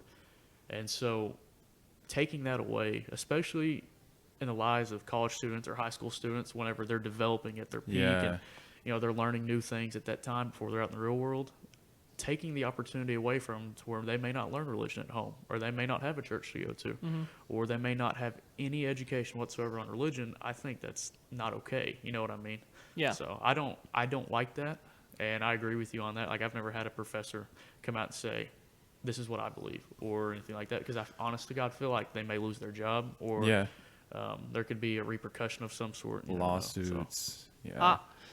I'm not going to dwell on it too much longer because, I mean, we've been talking about it for a cool minute here, and I know I have a tendency to blab, and that's probably because my dad's a That's what we what it's here want. for, Yeah, We yeah. want to hear you blab. my dad's a preacher, and so I'm a little bit long-winded sometimes. But I agree with you in a sense because, they're not supposed to be they're not supposed to push any of their beliefs. Yeah. You should not be able to know if your professor is a Democrat, a Republican. That's a good point. Yeah, that's a good point. You know, like what they eat for dinner, if they like Chinese food over McDonald's, Yeah. you know what I mean? Yeah. and that's a good point. Like realistically. But what I think, and this is again my opinion, just like you were stating, is I went to Southwestern Christian. Now that I'm thinking about it, I'm sorry, I'm kind of a squirrel here, but it's Southwestern Christian University in Bethany, not Oklahoma State. Sorry. But anyway, all my professors there, and that was a Christian school, university. yeah. But most of my professors were, and I don't want anybody to get offended by this, but most of my professors were more towards the liberal side, like Yeah. left wing, a little bit more Yeah. liberal. And, I grew up Conservative, taught- sort of, yeah. conservative, right, as far right wing as you can go conservative. Now I've grown up and been able to make my own observations of life and, Yeah. and put myself in a position where I feel like I'm comfortable, where I agree with some things that happen and a lot of things I don't agree with that happen. You know what I mean? Yeah. But I feel like just the majority of professors that I have had experiences with Yeah. are more the liberal side. And I'm not saying that if you're a liberal, you can't be religious or not a Christian. I'm just saying that in my experience, a lot more of the liberal professors that I have had are more science-based than religion-based. Yeah. And I completely agree with you, though, that my favorite professor that I've ever had, and I'm slacking in this class a little bit, but is Dr. Wood, Dr. Doug Wood at Southeastern Oklahoma State University. He's an ornithologist, which is the scientific study of birds. And he's a bird guy, man, and he loves birds, and there are lots of things that we do not agree on. I'm friends with him on Facebook, and he posts lots of things, and I'm like, holy cow. But I'm sure I post lots of things that he's like, that kid's an idiot. But we get along great. You know what I mean? I would even consider that after I graduate, I could consider him a friend, someone that I could confide in for, maybe not for all purposes, but definitely for like work purposes and stuff like that. But it drives me nuts when you can't have a conversation with somebody Oh, dude. because you start talking and then they just completely blow up. Or they get their feelings hurt. Yeah, man. Just And 'cause I'm you just don't agree like, with them. I'm just like, listen, you can completely disagree with me in every aspect, and we can still be friends. You know what I mean? See, that's how I am. That's all. That's what it comes down to. Is like, you have to be an adult. I feel like too many adults now are not adults. They are Definitely. They are just babied and. It's ridiculous. It's honestly embarrassing when Yeah, you see somebody like I that. completely agree. I feel sad because I feel like that starts in the home. You know what I mean? It does. And I'm not saying everybody's parents suck. That's not what I'm saying. And I'm not saying my parents were great by any means. But there was a firm. It was strict in my household. Maybe sometimes too strict.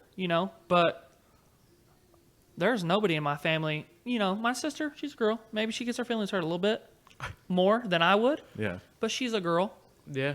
Hormone There are and no- anything different. Yeah. There are no guys in my family though that if you have a conversation with them that they're going to go home and their feelings are going to be hurt. Yeah. See, my dad did a really good job. Yeah. My dad's like huge disciplinarian. Yeah. Right. And so, with that being said, he was raised real tough. Yeah, yeah. Like the household was, you respect your father, you respect your mother, Mm-hmm. and go from there. Mm-hmm. And so he wanted to instill in me, you're not going to be soft. Mm-hmm. You're not going to do this. You're not going to think soft. And Yeah. that's just how it's going to go. If you're going to have a conversation with somebody, have a conversation with them. You don't have to freak out. You don't have to cry. You don't have to get your feelings hurt. And so that whole side of my family is like that. Yeah. And my mother's side of the family is real soft. Yeah. And they get their feelings hurt. Somebody won't talk to somebody for a couple months because they got their feelings hurt. Yeah, and man. it's embarrassing. Yeah. I mean, people act like kids. Adults act like kids. Yeah. That's better to say. And I've got a couple buddies that you want to talk to them about something that they heavily believe in, and you could believe in the opposite. Their feelings are going to get hurt. They won't Yeah. talk to you. And then Yeah. I've got some that are like, oh, okay, I see your point. Yeah. I don't agree with it, but yeah. I can respect it. And I think that's how it has to be. Yeah. If you can't be friends with somebody because you don't agree, that's kind of embarrassing. Or if you're You know what I mean? divided, because like, I mean, not getting into it too much here, but like kind of how our country seems to be trending towards is so much division. And I mean, man, it just blows my mind. I'm like, I don't care what you believe, but like if you can't open up your eyes and see what's happening, just the division in our country, like Yeah. you're not looking. Yeah. Because I'm not huge into politics, maybe as much as I should be, maybe. And so sometimes I don't speak on it quite as much because if I'm not educated in it, You don't want to I don't talk want about to. it. Yeah, because Yeah. you just all So- you're doing is setting yourself up for failure. Because if you don't know what you're talking about, you're just Yeah. blabbing on. And so but the division in our country, we have these people that believe this and these people that believe this, and it's like we hate each other. Mm-hmm. We're all on the same team. You know what I mean? We all live in the same country. We may not want the exact same things, but we're on the same team. Yeah. You know what I mean? Like I don't know why we can't fight for the same team. And The polarization's bad right now. Yeah. I mean, Everybody- obviously, elections coming up. Yeah. Oh, yeah. and You can tell, especially with the younger kids, because I'm big into politics now because it's kind of part to do with my major, but as well as I'm in a class that's just based on Congress. yeah, And so seeing the political shift, because a lot of college kids and a lot of high schoolers are now going to Democrat or Right. they're becoming liberal. The conservative values as our grandparents and everybody else get older and die and things like that's kind of going away a little Yep. bit. And so I've been put into situations where I get asked what I believe and, I may say it and somebody's a Democrat. And I'm not saying there's a problem with Democrats. Yeah, I have yeah, no for issue sure. with Democrats. Yeah. Now, if you're going to put your political beliefs into your everyday life and just push it and push it and shove push it down your throat. Yeah, it's different, Yeah. But I have no problem with somebody that's a Democrat. You know what I mean? It's all about the person, realistically. Yeah. Like I got a buddy who is the biggest Trump supporter until the day you die. Even if Trump were to lose this election, he's going to say it's fake news or it's a hoax. That's how it's going to go. And so his sister's a huge Democrat, right? And so they fight and they argue, about it. But it's just funny because whenever you see people get put into that situation, maybe talking about what they believe or, maybe they get put in a group of people because he's been put in a situation to where he's had to talk to a group of people about their political beliefs up here. And yeah, it does not go well. yeah, Yeah. And as long as people are polarized and as long as things continue to go down that path, we're not ever going to get anything done. You know what I mean? Yeah. And it's just like when the coronavirus happened, the stimulus package that was trying to get passed, Yeah. it took forever because Democrats would propose this and then Republicans say, no, I don't want that. And then vice versa. Yeah. Whenever people just needed the help. yeah, Maybe people got laid off or, people need money, but because they were so polarized and everybody wasn't invested in what each other was thinking or believing, people had to suffer for a little bit longer because they were so polarized. And so yeah. it's bad. It's embarrassing. I think you can still have friends that are a different For belief than sure. you. And if you can't be friends with somebody just because their political belief or their religious belief and so forth, that's kind of a personal issue. You need to grow up. You know how you're saying how everything's kind of leaning towards people are getting more liberal now. Yeah. So I'm gonna go off on another little rant, but Okay. there's a theory kind of on that back in Vietnam War was going on, that all the people who were protesting it after the war had ended, they couldn't really get jobs because they were associated with all these protests. They were like, oh, well, we don't want to be associated with that. So they went back to college and they became professors. They educated themselves. Yeah, and then they became more liberal, and then they started teaching these liberal ideas to everyone. Yeah. And I was like, that can actually make that It- makes sense. it makes that sense. Everybody's because they're, we were talking about we can't really push religion off Yeah. in college or schools, But they sure as heck push their political beliefs. yeah. So it's an oxymoron. Yeah. I had it was like a government class. Yeah. So Those are the democratic. worst. I don't really Yeah. care about. I don't even know if I'm going to vote this election. Oh my 'cause- gosh, Zebo, no. No, listen. Okay, I'm it's like the listening. last election. You're picking the lesser of two evils. Okay. Donald Trump, he's a great businessman, but he is a complete idiot. Okay. He says a lot of stupid stuff that He does. offends a lot of people. Yes. And it's like, man, the social climate that you're in, you got to know that you can't say certain things. Yeah. Because if Yeah, you do, you're I going to agree lose with that. supporters. And I See, I see where you're coming from. and then you have Joe Biden. Oh man, he can't make out a sentence, and it just you can tell he has onset of dementia or Yeah. something of the sort, Alzheimer's. yeah. Yeah. And people could say I'm abusing my privilege by not voting. It's like, well, it's your civic duty. Well, why can't I vote? Yeah. Why can't I not vote? People want to say it makes a difference. Listen, Electoral college, my it's dude. not. It's not going to really make a huge difference unless it's a local thing, Yeah, like exactly. local government. It makes a difference, right? Yeah. So this is a perfect example because we were just talking about this, and I can see that both of you guys, being my good buddies, look a little bit different on this topic. Yeah. And the only I'm completely. That's fine. You know what I Yeah. mean? The whole voting thing for me though comes down to, and this is probably a little bit of my upbringing. I think I know what you're going to say. It comes down to we have men and women that are fighting for our freedom to vote, That's a good point. That's and there definitely are a good people point.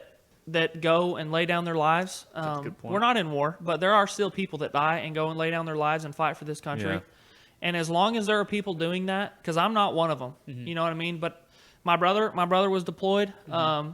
My sister-in-law is still a recruiter in the military.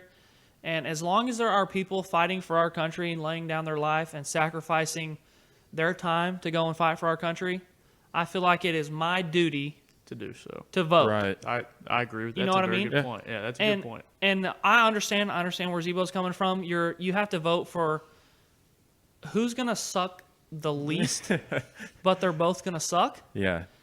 But I just in my heart of hearts, I have to vote because there are people out there, that sign up every day. I'm going to go fight yeah, for this for country. sure. And Yeah. so I just feel like in respect for them, I'm not saying Zebo's like, oh, I hate the military because I don't vote. No. I'm just saying that in my heart of hearts or my opinion that that's something I have to do. I have to vote. That's a good point, and I definitely agree with you on that. And when you put it in perspective, just like you were doing, you compare the lesser of two evils. Yeah. Listen, I don't hate Donald Trump, and I don't hate Joe Biden Yeah. either. Now, do I think Donald Trump is definitely a better candidate? Yes. And Yes. he has done great things while being in office. He Yeah. has done several good things, especially for the military. He's done good things for our religion as well, for Christianity. Yeah. In certain aspects. Now, does he always portray himself that way? No. No, he Yeah. doesn't. But also at the same time, you got to think and I've had this talk several times with one of my really close Republican friends. When you put into perspective Donald Trump versus Joe Biden, what's probably going to happen is if Biden got into office, he's not going to be mentally capable of doing so. Kamala Harris is going to take Kamala Harris will come in. This is just my opinion, and I mean, if you pay attention, you could probably see it happening. Yep. Kamala Harris will step up and go from there. Yeah. I don't know. What I try to do is I try to look at everybody's policies, right? Yeah. To see what I agree with and what I don't Yeah. agree with. And so comparing and contrasting her policies versus Trump's, I like Trump better. Yeah. I don't like how Trump isn't always truthful. I don't like how he carries and portrays himself. He's very arrogant. Yeah. And he doesn't like to admit mistakes, right? And when you're on that kind of pedestal of running a country, the biggest pedestal you could be, being the United States president is probably the hardest job on the entire planet. Yeah. For And sure. you got to admit when you mess up. You know what I mean? And so, like there's a situation with the coronavirus that he told everybody to downplay it, and they have it on video, and it's been in the news recently. But he doesn't want to talk about it. He doesn't want to admit that he messed up on that. And I think just for my own personal self, I think if he would maybe admit some of his mistakes and lower the arrogance a little bit, I wouldn't have any issues with it. You know what I mean? So I understand where you're coming from, and I don't want this to sound like a pro-Trump rally here or anything like that. But when I'm going to vote for president, I'm not voting for a person on whether or not I like them. I'm voting for what they're going to do, their policies, kind of what you were saying. Yeah. So whether or not I like Donald Trump, whether or not I like Joe Biden, I'm voting on what they say their beliefs are, what they say they're going to do for the country. That's where I'm voting, because Donald Trump's an idiot. But I agree with his policies much more than I agree with Joe Biden's policies. Yeah. And for that reason, you know what I mean? That's how I'm persuaded, because I think that's how it should be. You know, now if Donald Trump was like, I know he's done some risque stuff, but so has Joe Biden. Joe Biden, you know what I mean? Neither of them are angels by any sense of the word. You know what I mean? But I'm going off of policies, not off of whether or not I think he's a great person. You know what I mean? Yeah, and a lot of times people just do it, you know what I mean, to be cool or because their buddy's doing it. And that's how a lot of voting goes down, is people think it's fun to get the Trump hat. Oh yeah. Get the sticker, say MAGA, and then they have no put it on idea. the truck. Yeah, they don't know anything about it. You know what I mean? And I think it works both ways. And I think I'm probably going to sound like a super old person here, but I think it has a lot to do. I think the reason we have such a big liberal push in our country is because everything anyone does is on their cell phone. And that's true. Maybe this is a conspiracy, but anytime, because I'm a fairly conservative person, but when I get on my Facebook or my Instagram, it is 90% liberal or for the Democratic representation. And you don't see, a lot of times I don't feel like you see both sides of the story. You see the side of the story that the news writes because, holy cow, like, oh, that's a big story, and we're going to portray it this way because way more people are going to read it. It's almost like clickbait. Yeah. But everybody educates themselves through social media instead That's of a problem. what actually. That's a lot of times why I don't talk on a lot of the crazy big stuff going on in the world right now, because I just know what I read in an article. You never know what's true. I wasn't anymore. there. You know what I mean? Yeah, you never know. That's the problem with a lot of people. They don't fact check anymore. Exactly. I know a lot of people, they just get their news. I mean, Caleb was talking about it. He gets his news from Twitter. But yeah, I check Twitter just because they have, like, listen, Twitter news isn't always accurate. Yeah, for sure. Like, I would say 75% of the time, the little news tab, they'll give you a bunch of different sources. And you can go through and the you sources. can go through and you can see everything. You know what I mean? Or they'll use, like, the most, I would say, credible sources. Yeah. Like maybe National Geographic or New York Times is kind of biased, but they've been around forever. They're pretty credible in what they do in a lot of sense. So just things like that. And I like to see it. And they have a lot of sports news on there and stuff like that. So I'll just go through there, check the news, and go off that. I think it's more a lot of people get their news from people tweeting out stuff. That's it's like same thing on Facebook. Oh my god. Social media. I think Facebook is more a little bit older, maybe. It's conservative more, and then Twitter and all that is more, left. I don't know, man. I need to look at your Facebook. My Facebook is crazy Democratic. Really? But I mean, that could be because I do have a large group of, really hard. Yeah. Democratic friends. But sorry, go ahead. I don't really get on Facebook. The only reason I have it is for like Marketplace and stuff. I don't get on there to look at stuff. Marketplace is useful, dude. I love Marketplace. Yeah. Before I buy anything, I always check Marketplace. Yeah, you can find a bunch of good stuff on there. But I really like that they put that on there. That was neat. Yeah. It's a lot safer than Craigslist. I've never used Craigslist in my entire life. I've used it, but there's some pretty sketchy stuff on there. You can find anything on Marketplace, dude. You can. Yeah.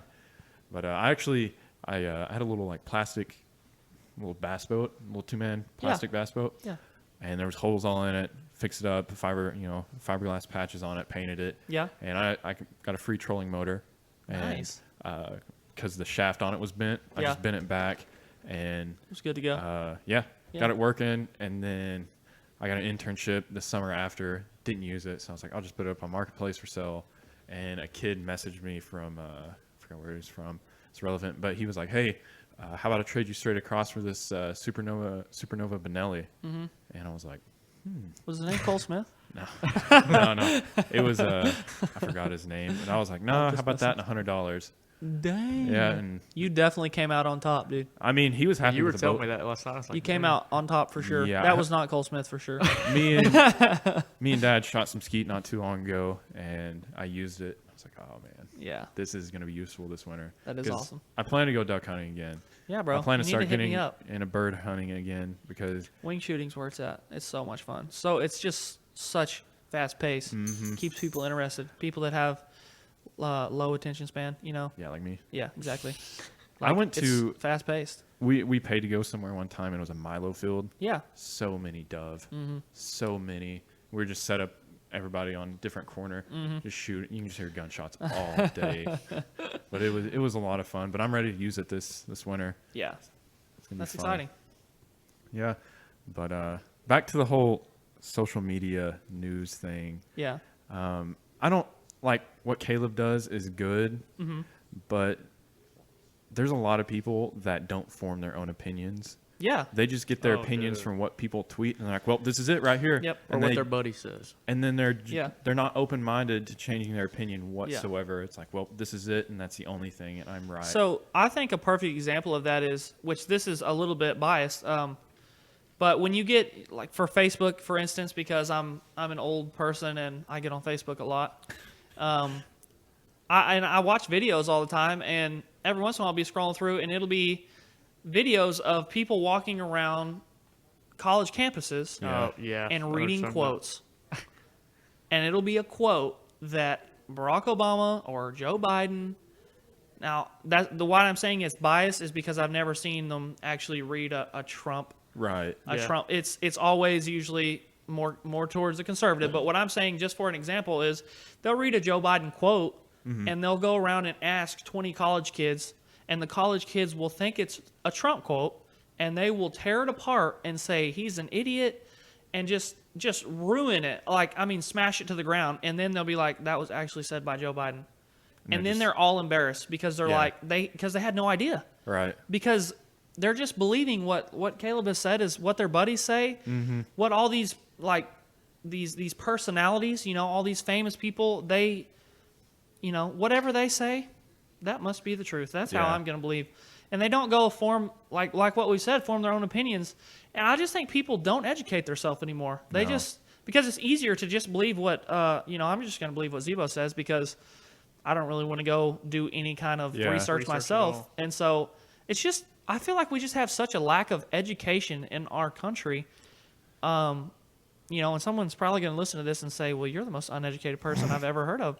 Maybe so, but I feel like I have done my duty and went out and tried to educate myself, not just through going to school, but Yeah. just different experiences in life. I mean, meeting new people and learning just life experience. And I just feel like we have a huge lack of it in our country, and I feel like that's why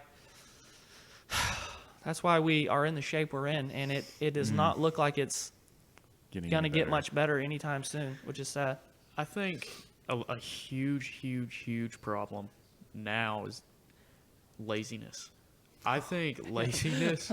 Oh, dude, it's ridiculous. I agree, man. We have more of a privilege to be lazy than we have in the past, right? With technology, people's opinions and people's mindsets and things like that. You don't find very many people have the grit to go get it done, Yeah. or have the grit to go out and try to accomplish things, or to research or do things like that. And so I think that's a big issue with it. And I think that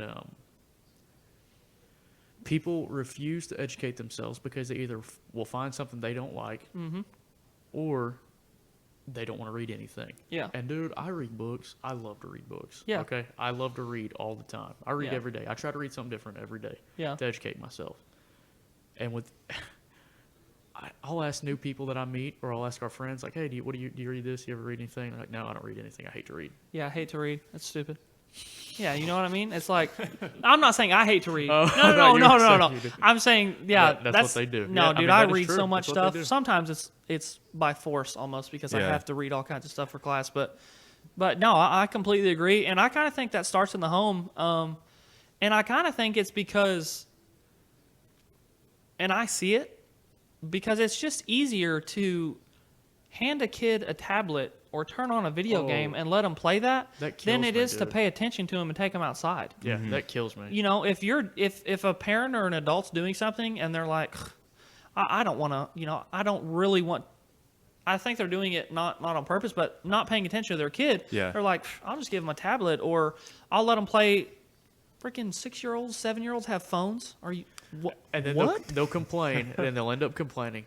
All you do is play on your phone. All you do is this. But it starts whenever, like I see it all the time because I've worked in retail as well, where I have kids or I'll have mothers with their kids come in, give them a tablet, Yeah. and then just let them sit there and play on their phone, Exactly. so they won't be loud or they Yeah. won't talk. And I don't know about you guys, which I can almost guess that it was the same way for Yeah. you guys. But my dad would take me to do things all the time. Yeah. Take me fishing, take me to Norman, take me to Yeah. the mall, take me to wherever it may be, and he would. It's like an investment, kind of. Yeah. And I just know when I have kids, when I'm put in that position, I'm not just gonna give it a tablet. I'm not just gonna let it chill out. Just No. let it be quiet. If you want your child to grow up the way you want it to, you have to spend it. You have to time with it, invest like time an into it. Yeah, like an It's investment. an investment. Yes. Literally the biggest one you're ever going to make, Yeah. probably. You're gonna be with it every single day, most of the time, unless you're off traveling or whatever. And you know, but- like I know Zebo's parents fairly well. I don't know your parents like super good, but like I feel like I know them decent enough to know that, like, when I went to the store as a kid with my mom, if it was just me, my mom, and my 2 brothers, which it was a lot because my dad was studying or At work even or when he was at the anything. fire station or whatever, you didn't act up, man. Like little kids will be little kids. yeah. You go to the store.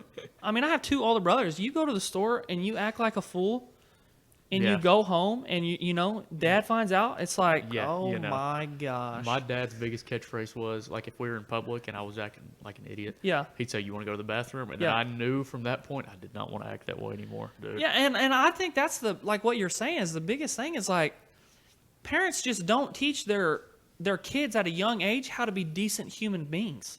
Discipline's like a big thing. It's they it's, don't want to it's do it anymore. non-existent Yeah. because I'm not saying you have to spank your kids. I'm not saying that at all.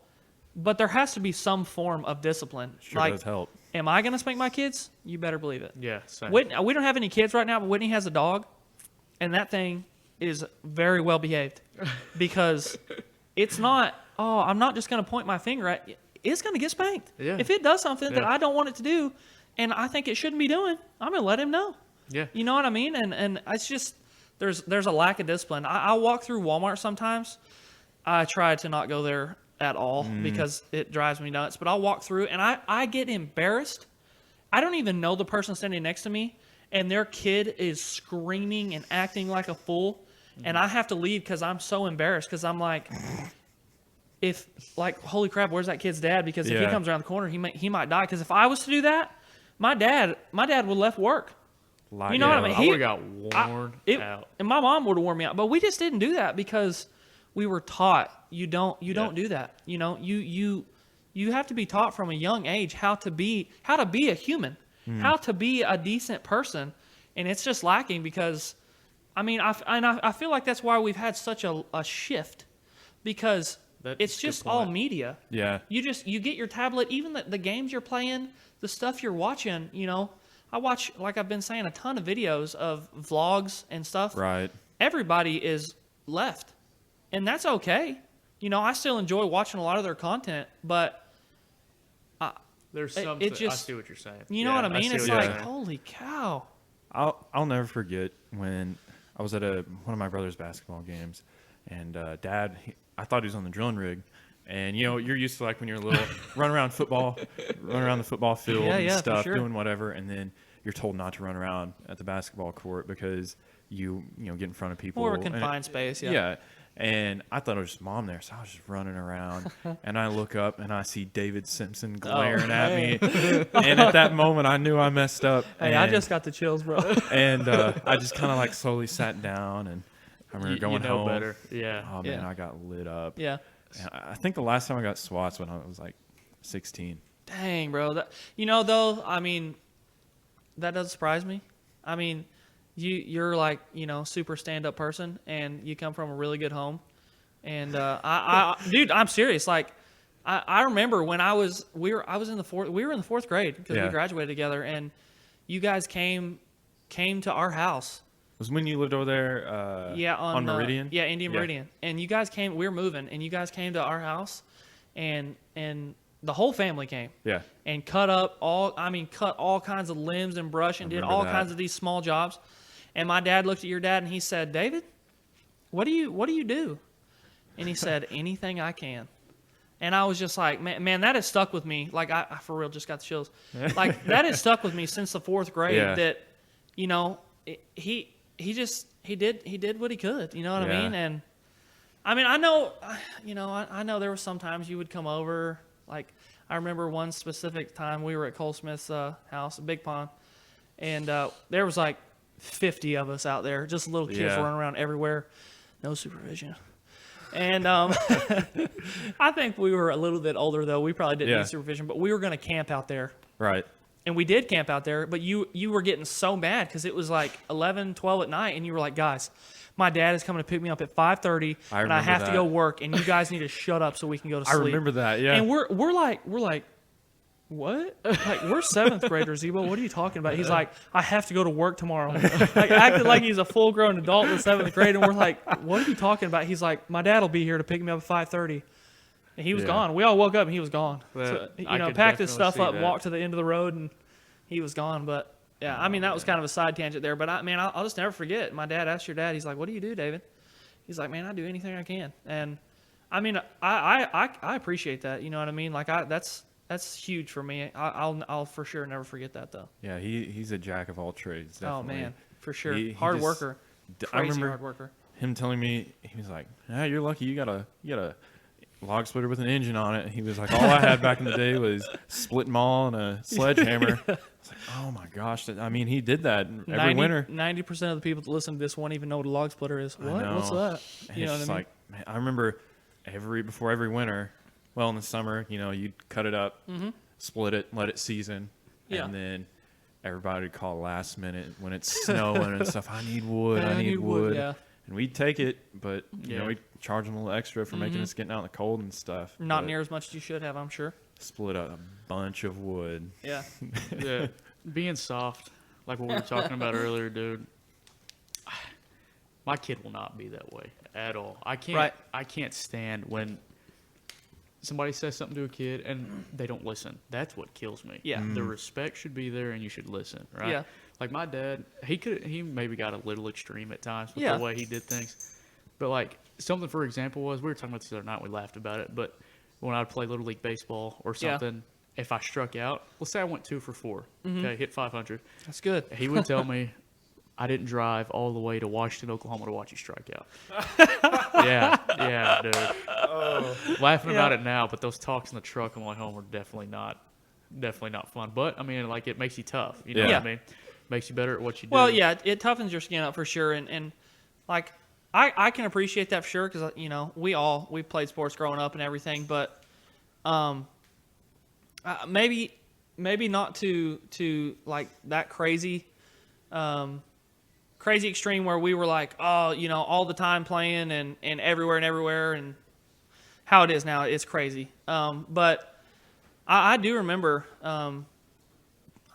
traveling, man, and my dad being very similar. Maybe not like I didn't drive all the way here to watch you strike out. Maybe Yeah. not that maybe not that brutal, but there were some times when on the way home where maybe I did something that we talked about and I would just get, being a little kid, like I was already disappointed in myself. Yeah. Like, you didn't have to tell me I sucked. You know what I mean? I knew. Yeah. And which my parents were really good about, always being almost sometimes annoyingly encouraging. But yeah, I remember exactly what Caleb's talking about being on the way home and my dad just trying to critique a little bit, and me sometimes getting to the point where, because when I was little, maybe I was a little bit soft. Yeah. My mom Everybody says was. my transition was the 4th grade, and I contribute that to Cole Smith. Oh, Every day I spent at his house. But, Yeah. I toughened up. But when I was little, if there was any kind of critique, I would get upset because Right. I'm like, that person's disappointed in me. Yeah. But you have to grow out of that. You know what I mean? Like you have to because it's a dog eat dog world out there, and it is rough, and no pun intended there. But seriously, man, you have to thicken your skin, or Yeah. you're going to be like everybody else in society, and you know what I mean. And to invoke change, you have to be different. I mean, that's my opinion. I used to beat myself up so much in sports. Yeah. Like, I knew I sucked at baseball, but I used to beat myself up so much. I remember in Little League, for some reason I pitched one game, and I knew I was throwing all these balls. I was like, I'm doing bad. And I took my somebody Take yourself playing out of Little the League. game. Yeah, I took myself off the mound. I was like, I'm doing bad. Yeah. And then my mom was like, why'd you do that? You were doing fine. I was like, no, I wasn't. Yeah. You know. And even that was like through high school. Even in basketball, Yeah. I would beat myself up so much, and it's like there's no reason for it. But I'm pretty sure I grew out of it. Yeah, I don't yeah, think I but do it anymore. for sure. Golf is one of those things that'll force you to grow out of that, or you're going to suck forever. Because if something happens that's negative, there's only one person to blame, and it's you, because Right. it's an individual sport. It's not like basketball. You could have a good game and the team still lose, Yeah. which obviously sucks because you're not playing for yourself, you're playing for the team. But Right. in golf, it's pretty much if something goes wrong, Right. it's your fault. I feel like golf is a real, well, in most sports it is, but I feel like it's a real mental. A lot of it, 50% of it's mental. Man, maybe more than that. Maybe like 80-20. Yeah. It's tough. Like Caleb was bad. saying, it can invoke anger, like Yeah. especially if you're competitive, man. Holy smokes. Yeah. I only played it for a short while, but I got angry pretty quick. Yeah. I really think a lot of things are all mental. Like, have y'all played Cuphead? It's a video game. It's Nope. like a 2D platformer. It's super hard. And it's like one of those games that'll just beat you down and you play the same level over and over and over and over again.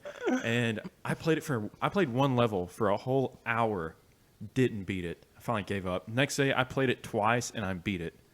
It's all a That's mental perseverance, thing. Zach. It's all a mental thing, man. Because it's He went and watched a video of a 7-year-old beating it, and then he's like, "Yeah, I figured it out." Yeah.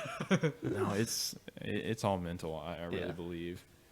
You gotta have a strong mental for anything. Anything you do, you gotta be tough. Yeah. And it's not one of those things where you gotta be a tough guy, but it's one of those things like you gotta be strong Yeah. mentally. Yeah. You can't go through life being weak or feel like people should walk on pins and needles around you. Yeah. Right. That stuff kills me. Yeah. And everybody has a trigger point. Everybody gets angry about something. Everybody has something that kind of gets them going. But you have to be able to have that strength. It's like, okay, I can't react this way, or I can't act this way. And I mean, that's hard to do. Like, there's things, Self-discipline. Yeah, you Yeah. have to have it. there's things that sometimes trigger me, or Yeah. people say to me that triggers me. But I've worked really hard, like the last probably year, I'd say, maybe 2 years, Yeah.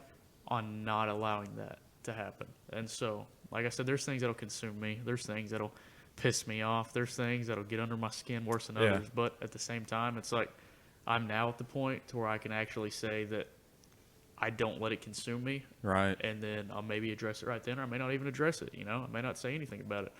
And so I've worked really hard on trying not to show that kind of emotion or maybe react in certain ways. And so it's made my life a lot easier. I can tell you Yeah. that right now. It made Yeah. my life a lot easier. Yeah.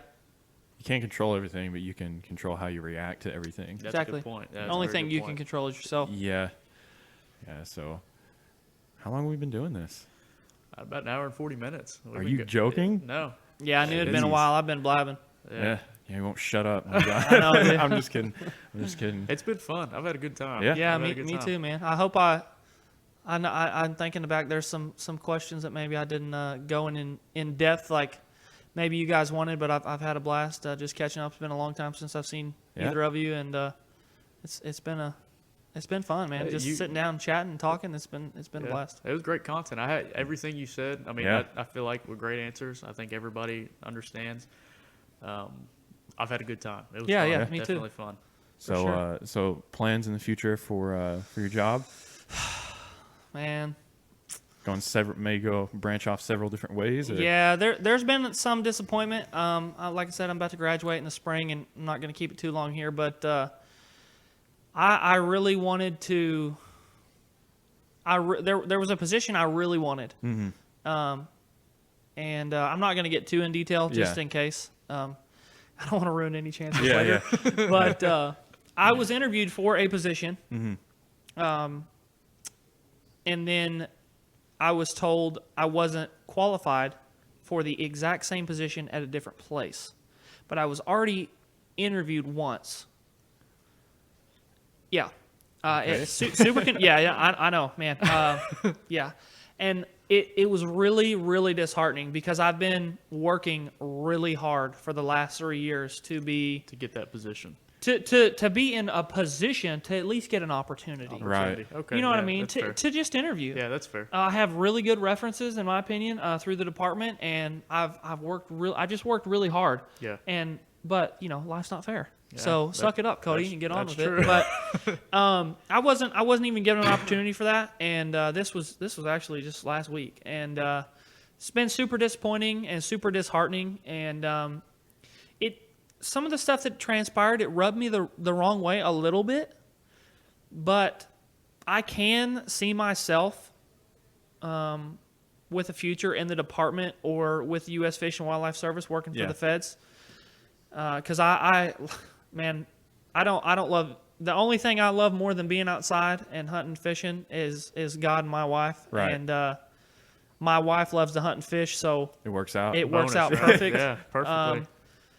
But I can also see myself being, like we kind of talked before, but being a teacher. I love to. I wouldn't consider myself a super smart person, but I love to try and educate people. And I've always had a passion for sports, like crazy big passion, and always been a super driven person. I was never the best at anything, but I always strived to be the best at anything I was doing. Yeah. I wanted to practice harder than everybody else. Did I always? Absolutely not. But there were points where I was like, always where I'm like, man, you have to strive to be better all the time. And so I can see myself being a teacher. It's a little bit disappointing since I've been in school for 5 years to be a fisheries and wildlife major. But, that's another topic for another day because I don't feel like you're given enough time to decide because I'm 22 years old. I have no idea what I want to do with my life. See, I just picked a major that sounded interesting to me, but I can see myself being a teacher. I can see myself being a baseball coach, and then I can see myself, because not in an arrogant way, but I do consider myself a leader. Mm-hmm. I can see myself being in a role as a principal or superintendent. Mm-hmm.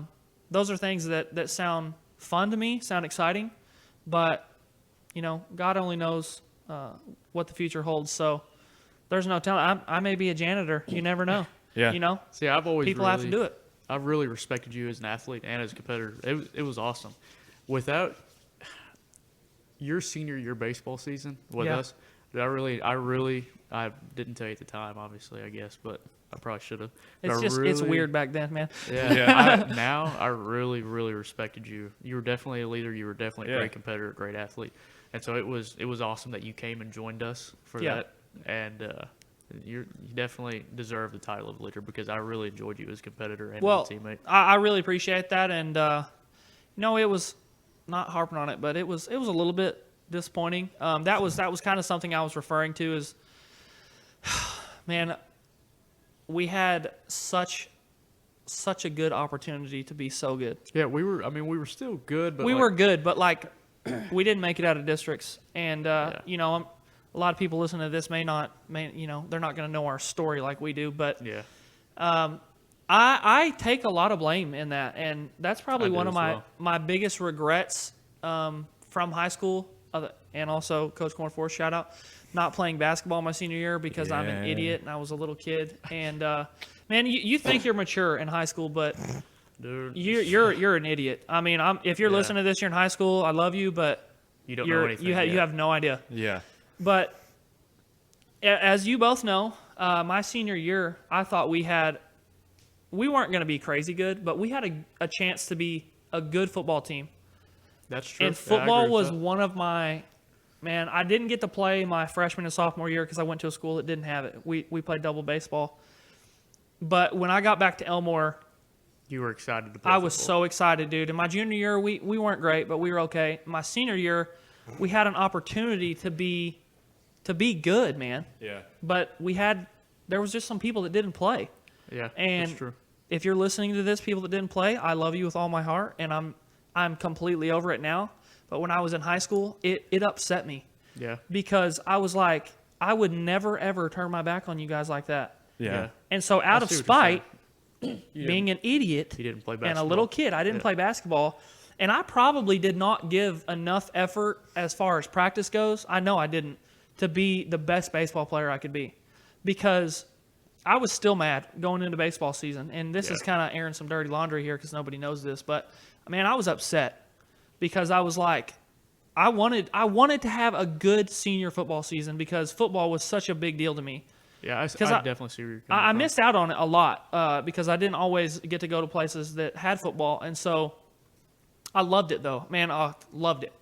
My favorite part of football games was the national anthem before the Yeah. game. I know that's stupid, but even going a to football different games feeling. now, man, That's American right there. dude, I get the chills like no other. You'd stand out it's a there different feeling and for holy sure. smokes, but it just,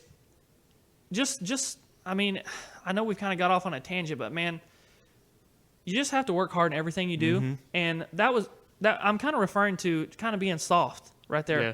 That whole year, my senior year, was a growing point for me because I let what other people did affect me. I can only control what Cody does. And Yep. up to that point, Cody worked really hard. Cody lived right next to the baseball field. I used to go over with my dad my junior year and hit in the cage all the time. You know, I was striving to be better. And then the whole entire offseason of basketball, I was supposed Yeah. to be working out. I was supposed to be getting better. I should have been at the cage every single day. Had so much time to probably have the best season ever of my life. You know what I mean? And really slacked off. In my opinion, had probably my worst season of my whole high school ever. You know, even as a freshman, I was much better. I felt like as a senior, but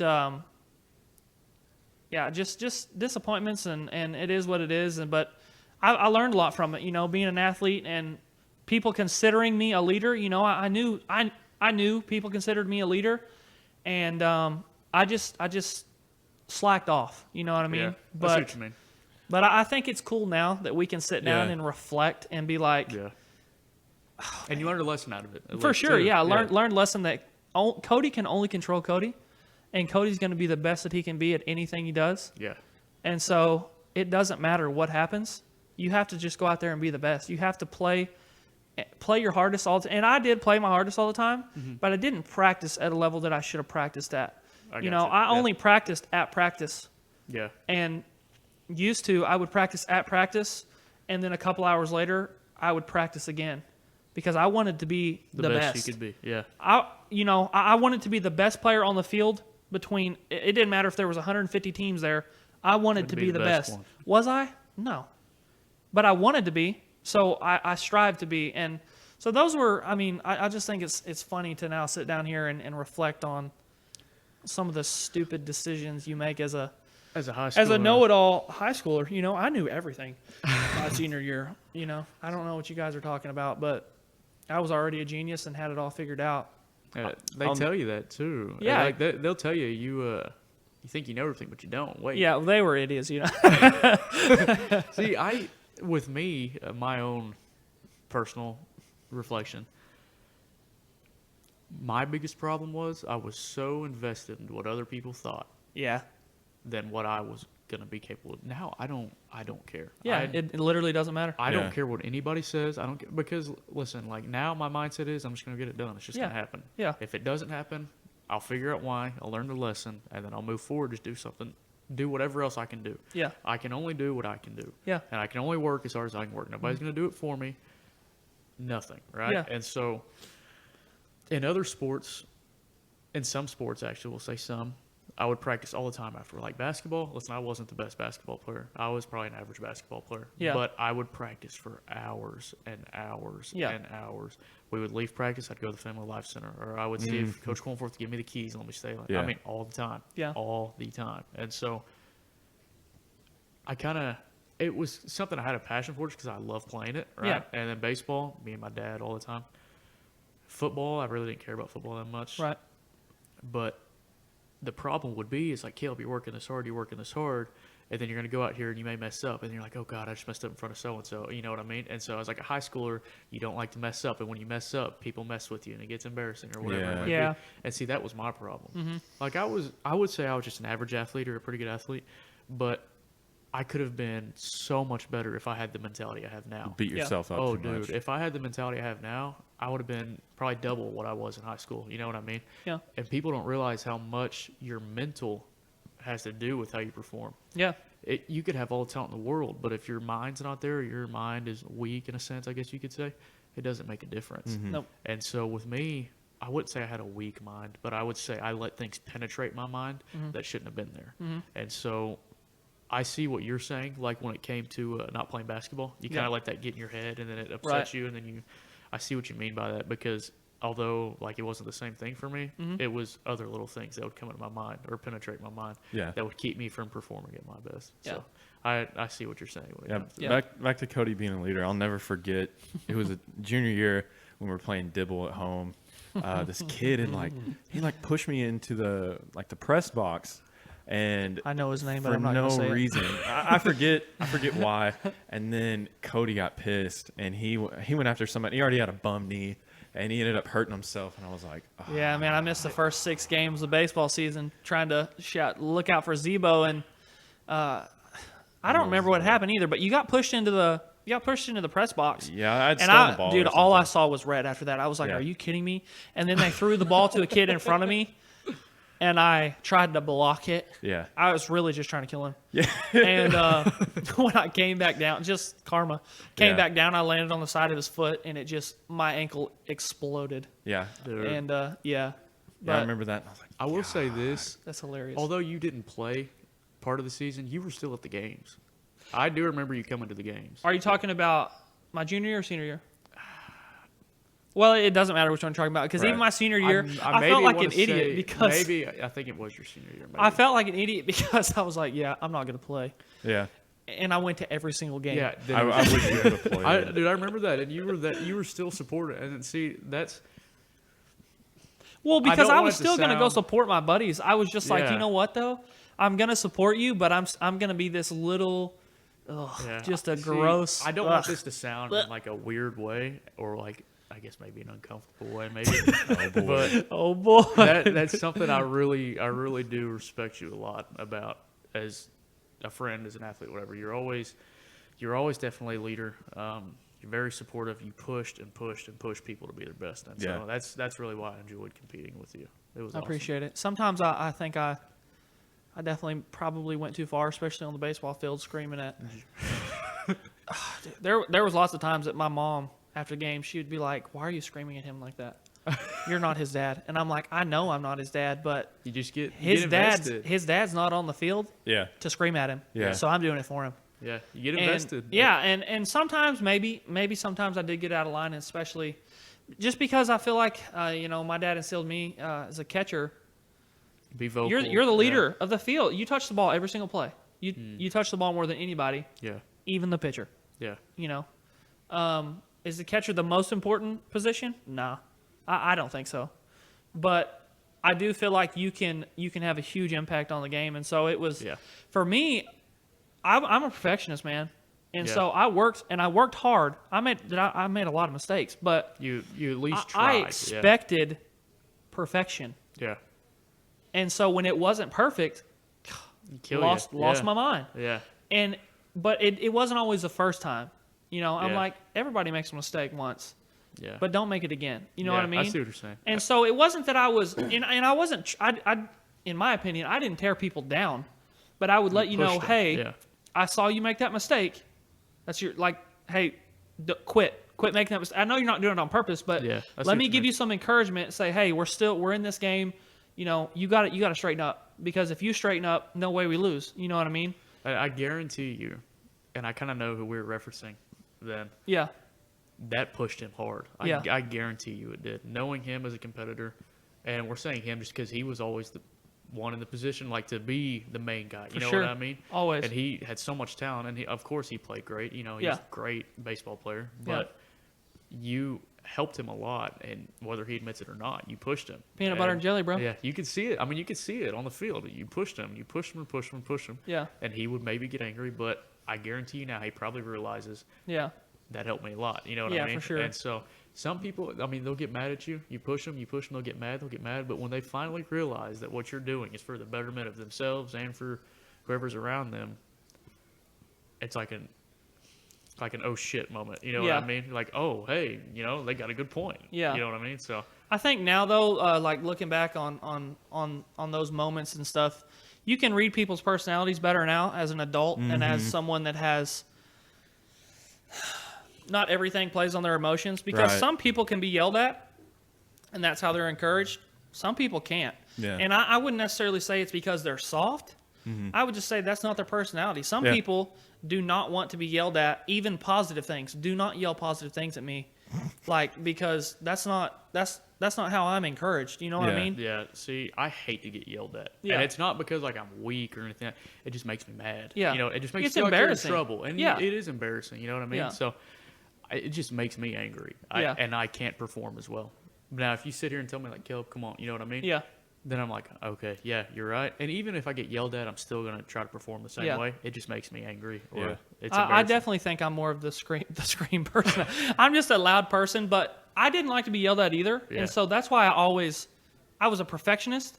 But also, when you would yell at me, it would make me so mad because I was already mad at myself because I Yeah. knew I messed See, up, I beat myself up. and so I would get embarrassed, and then I'm just so mad that there's sometimes anger brings more mistakes. But for me, especially on the baseball field, when I would get mad, I felt like I played my best. Yeah. And so sometimes before games, if it was a big game, I would try and make something irritate me that somebody was doing that would irritate me and kind of put me in a bad mood. Yeah. Just because I felt like my focus was better, because I just thought, you're not going to do it by yourself, but if you play the best game you can play, maybe you can catapult your team to victory or whatever the case may be. But Yeah, before every game, I was always so nervous. But it's like right after the tip, you were good. Yeah. It's like Yeah. Once you where start just moving, it's zone good. in. Yeah. Yeah. But all right, well, I think it's been pretty good. I Yeah. don't know This if y'all was have awesome. anything I else had left to fun. say, but no, bro, y'all need to quit asking me questions. We're gonna get off on these tangents and have a and 5-hour podcast. yeah, I have almost a 3-hour drive home to my Oh. awesome wife. So Oh yeah, then we'll let you go then. Yeah. I mean, it's been great though. I've appreciated catching up, and we've talked about all kinds of different crap today, and it's been so much been fun. fun. It's been Yeah. a blast. Thanks These are for coming, man. a It lot was of awesome. fun. Yeah, it Yeah. was fun. Appreciate the invite. Yeah. I look forward to see what this podcast holds for you guys in the future. I mean, I don't know if it was a dream or just one day you guys were talking and you were just like, hey It man, was- let's do a yeah. podcast. And Mixture but of whatever both. it is, it's cool. And I mean, not everybody likes listening to people talk, but Yeah. those people need to be educated. Yeah. But But, yeah. If you want to find us, we are on Instagram and Twitter. Both those @ should be they should be in the Apple Podcast description in the next release of this podcast episode. And then we're gonna be releasing on obviously Apple Podcast and YouTube. Spotify is gonna be a little later because there's a minimum of episodes you have to have before it's put on there. So give us a little time to get some more content, and we'll have it out for y'all. So It's been fun, guys. I had fun. Appreciate you guys having thanks me for on. listening, and we'll see y'all next time.